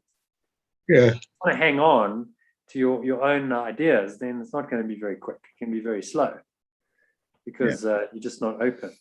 But if you open yourself, that mind is there, always available, and it's waiting to come into your mind. So very quickly, it can give you the answer. Yeah. And ideally, that's where you want to go with this. You want to be so like, I'm so in the spirit that I just get the guidance automatically. Moment by moment, it's just coming. Especially in moments of crisis, when things are difficult. So, okay, it's just coming. And it's giving me this automatic guidance. That's where the mind training comes. It's trying to train you to do that. To just be so tapped in, to listen. It's like, it is your voice. It's your decision maker. And it's just happening. And it's the default mode. It's the default operating system. That's where he's trying to take us with us. And that is attainable. That's the state Jesus attained, Buddha. There are people who are just like, I'm just so in the spirit that is me. That's my mindset. There's nothing else to block it. So it's coming straight through. Yeah. Okay. Number 18 is Sue, if you can read that. You taught yourself the most unnatural habit of not communicating with your Creator, yet you remain in close communication with him and with everything that is within him as it is within yourself. unlearn isolation through his loving guidance and learn of all the happy communication that you have thrown away but could not lose. Mm.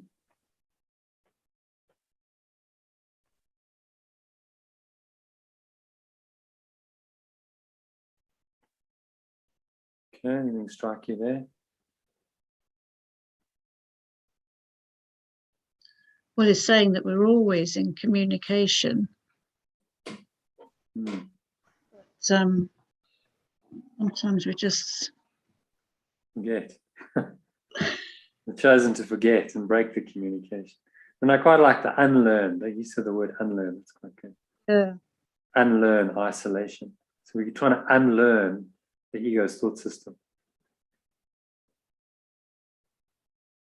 And then in the unlearning, we learn of all the happy communication which you've thrown away but could not lose.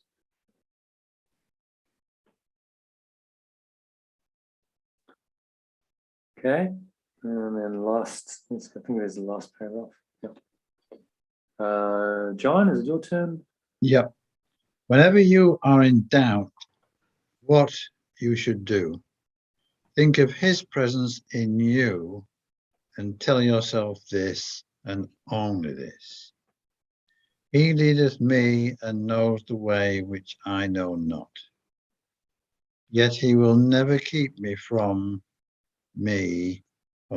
Yet he will never keep from me what he would have me learn. And so I trust him to communicate to me all that he knows for me.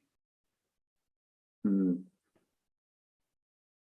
Then let him teach you quietly how to perceive your guiltlessness, which is already there. Nice. Another little prayer there. So he drops these things into the text as little practices, and it's worth remembering where they are. So, like if ever you're feeling guilt, this is a good one to come to, isn't it? There's another little bit here. What I experience, I will make manifest. And these are little practical passages you can use, prayers, guidance to help you.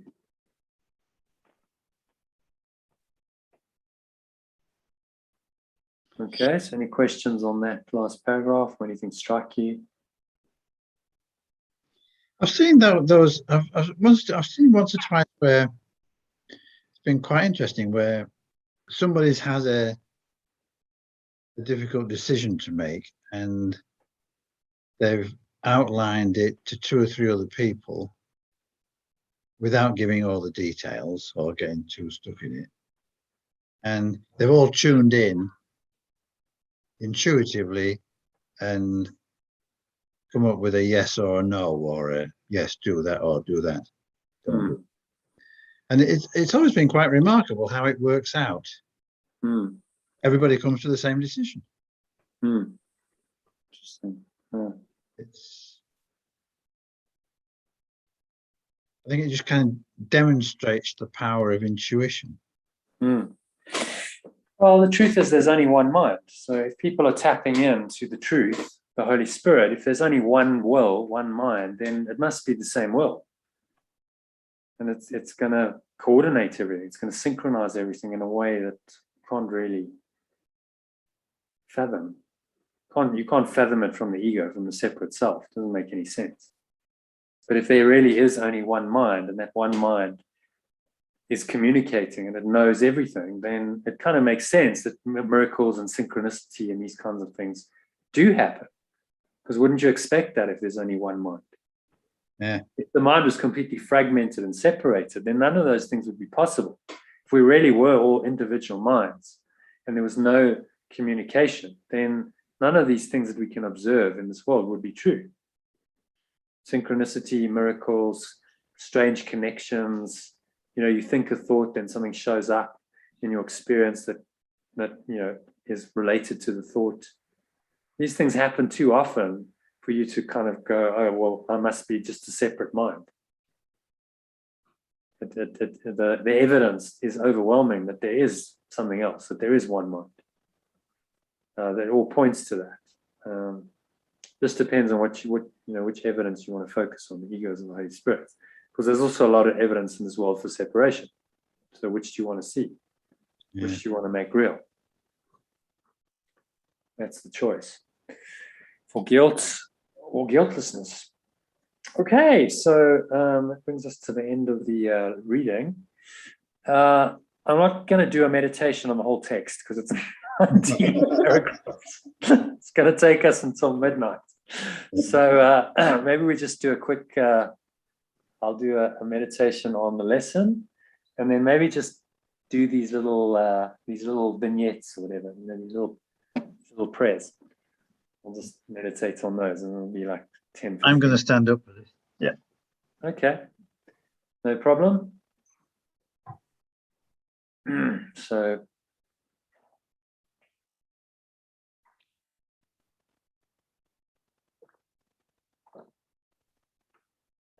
just making yourself comfortable.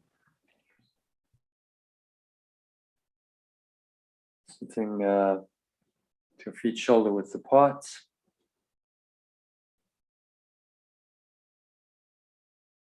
Back straight, cup your hands in your lap. Close your eyes.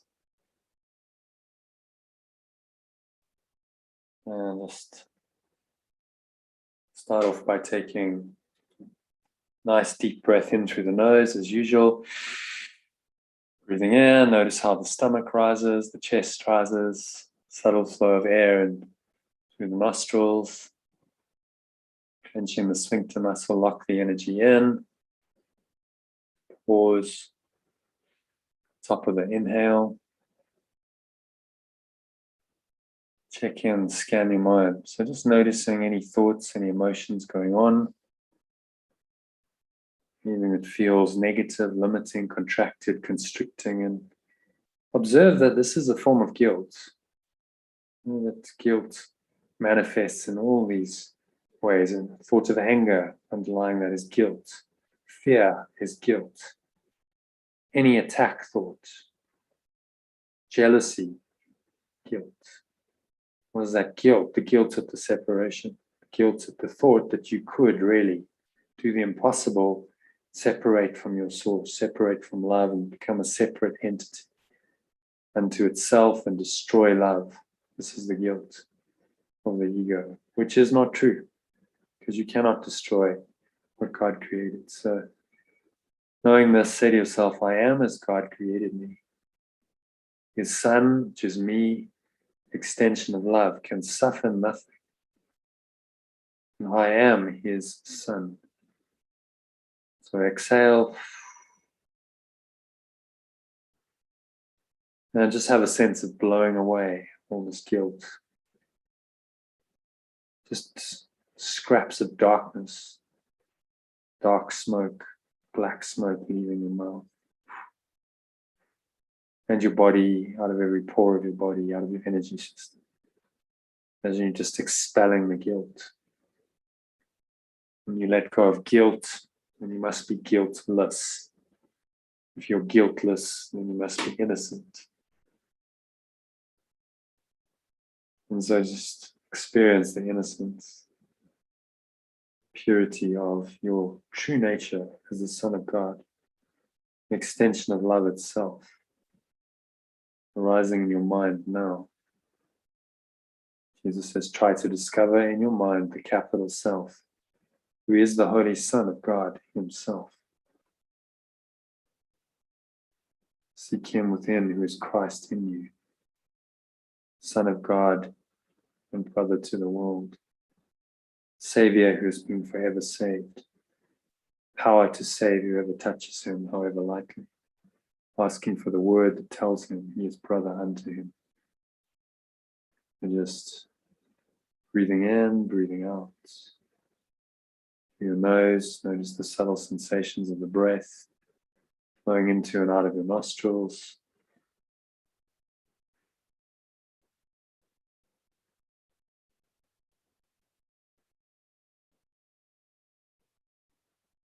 Touch of the breath.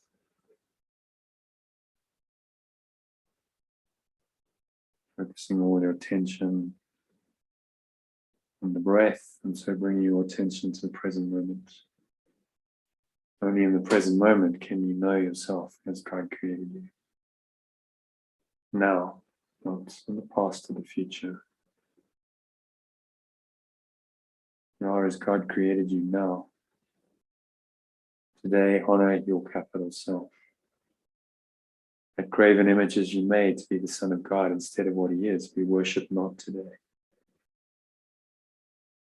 So look at any of these false self-images, any sense of not being worthy, being less than perfect, whole, complete, sinless. Guilt creates a graven image of yourself in your mind, which you give worship to. That is the root word of worship. So let it all go with the breath, blowing it away. The breeze of your breath like a dark cloud. Deep in your mind,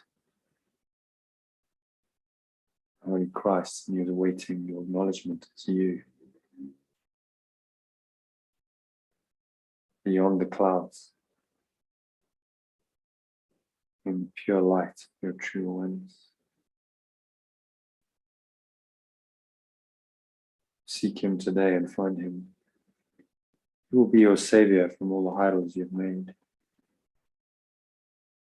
When you find him, you will understand how worthless are your idols and how false this image is which you believed were you. Today we make a great advance to truth by letting idols go and opening our hands and hearts and minds to God today.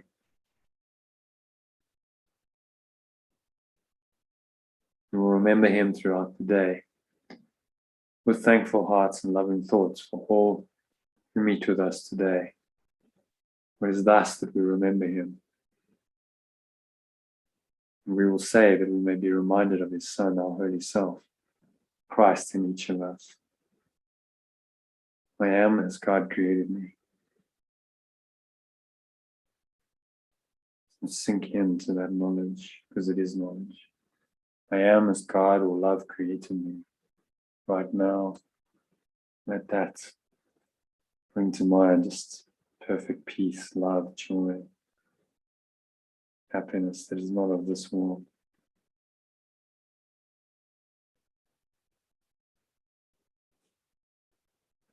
Keep watching your breath.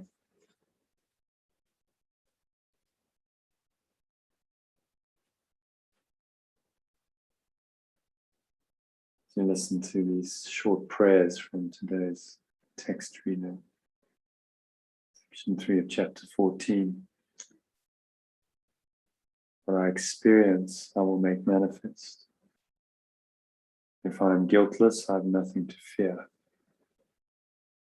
I choose to testify to my acceptance of the at-one-ment, not its rejection.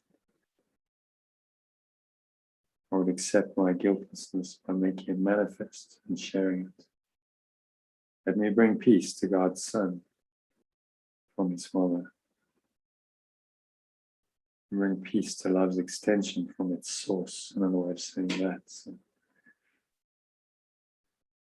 again, just observe any thoughts of guilt shows up as contraction in our minds. Feeling of darkness, heaviness, burdens, resistance. Not a nice feeling. Fortunately, you can let it all go. You can choose to testify right now. Acceptance of that one-ment. When you say, I am as God created me, you accept that one-ment, your source, not to its rejection. And then you can share this. In place of truth in you, you can share the truth. So as you exhale, extend the truth out to all your brothers, people you know, family, friends, acquaintances, work colleagues, and so on, social media, and others. To all the world, every person, seeming person in this world, every seeming separate mind.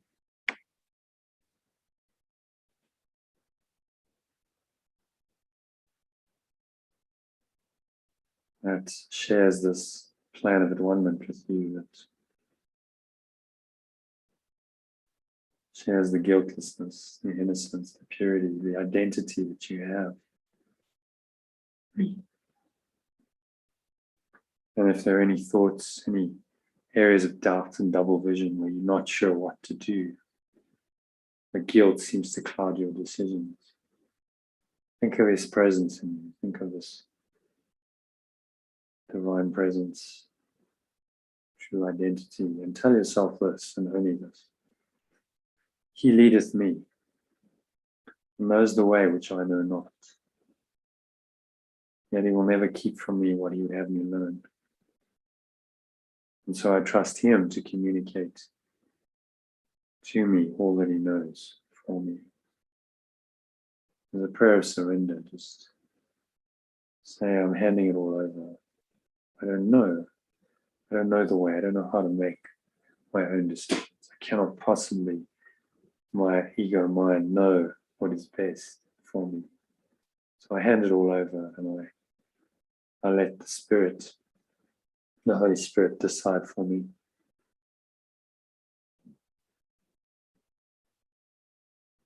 And gently guide me on this path of at-one-ment back to God. Never keep from me what He would have me learn. To lead me and know the way which I know not. And so I trust Him to communicate to me all that He knows for me. So say that to yourself. I trust. I hand it all over. I surrender to the Holy Spirit in trust and faith, knowing that I will get the guidance. I will receive the guidance. And Jesus promises that will be quickly. Trust Him to answer quickly, surely, and with love for everyone who will be touched in any way by the decision. And surely everyone will be. So any decision in your life you're not sure about, just give it over to the Holy Spirit for the next 2 minutes and expect an answer. You may not get it immediately. Expect an answer because all prayer is answered. Ask and it shall be received. And Jesus given it. Knock and the door be open. Ask and it shall be received. Seek and you'll find. So ask for the answer and know that it will be given. And surrender. Just be silent, be still for the next couple of minutes. Surrender to the love that you are. As God created you, so you are. Just surrender to that, accept that deeply. Next couple of minutes of deep silence.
So just gently coming back from this deep state, connection into the light.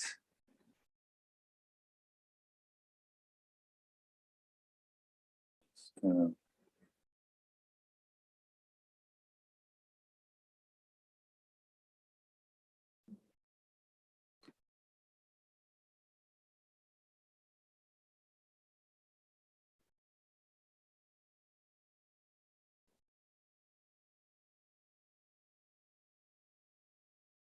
coming back gently, and on the count of 3, you're going to open your eyes.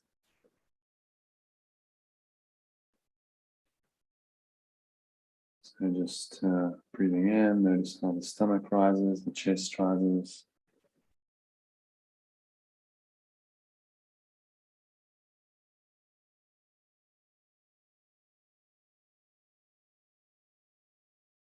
Subtle flow of air in through the nostrils.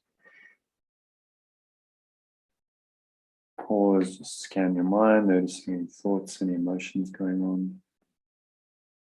Anything that feels negative and limiting, contracted, constricting in any way.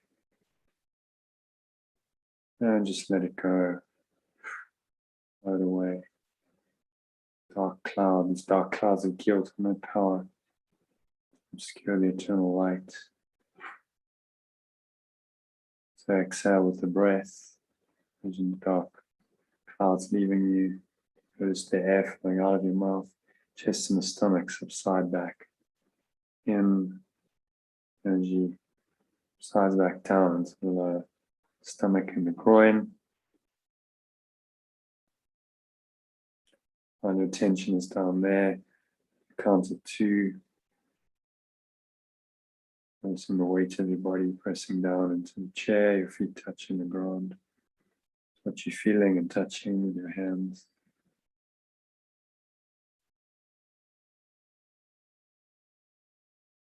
Notice any smell in your nose as you breathe in. There's a subtle taste in your mouth. Notice that. And notice what you're hearing in this calming environment. Just noticing all these things from this very still, calm, surrendered state of mind. No judgment. And on the count of 3, you open your eyes, come back. And let's look around for a minute. Noticing the various objects in the room, this very still, calm, surrendered state. And just notice the peace that's there, underlying it all. Doesn't matter what you're looking at, it's the same peace, same underlying awareness. So anchor that in by noticing it. Stay there for the rest of the evening. Carry it with you into your sleep. And may you have a very peaceful one. So thank you, everyone, for joining the session. That brings us to the end of the meditation and tonight's session. It's a long one, but I enjoyed that. So namaste. Namaste. Thank you. Okay, then I'll see you tomorrow.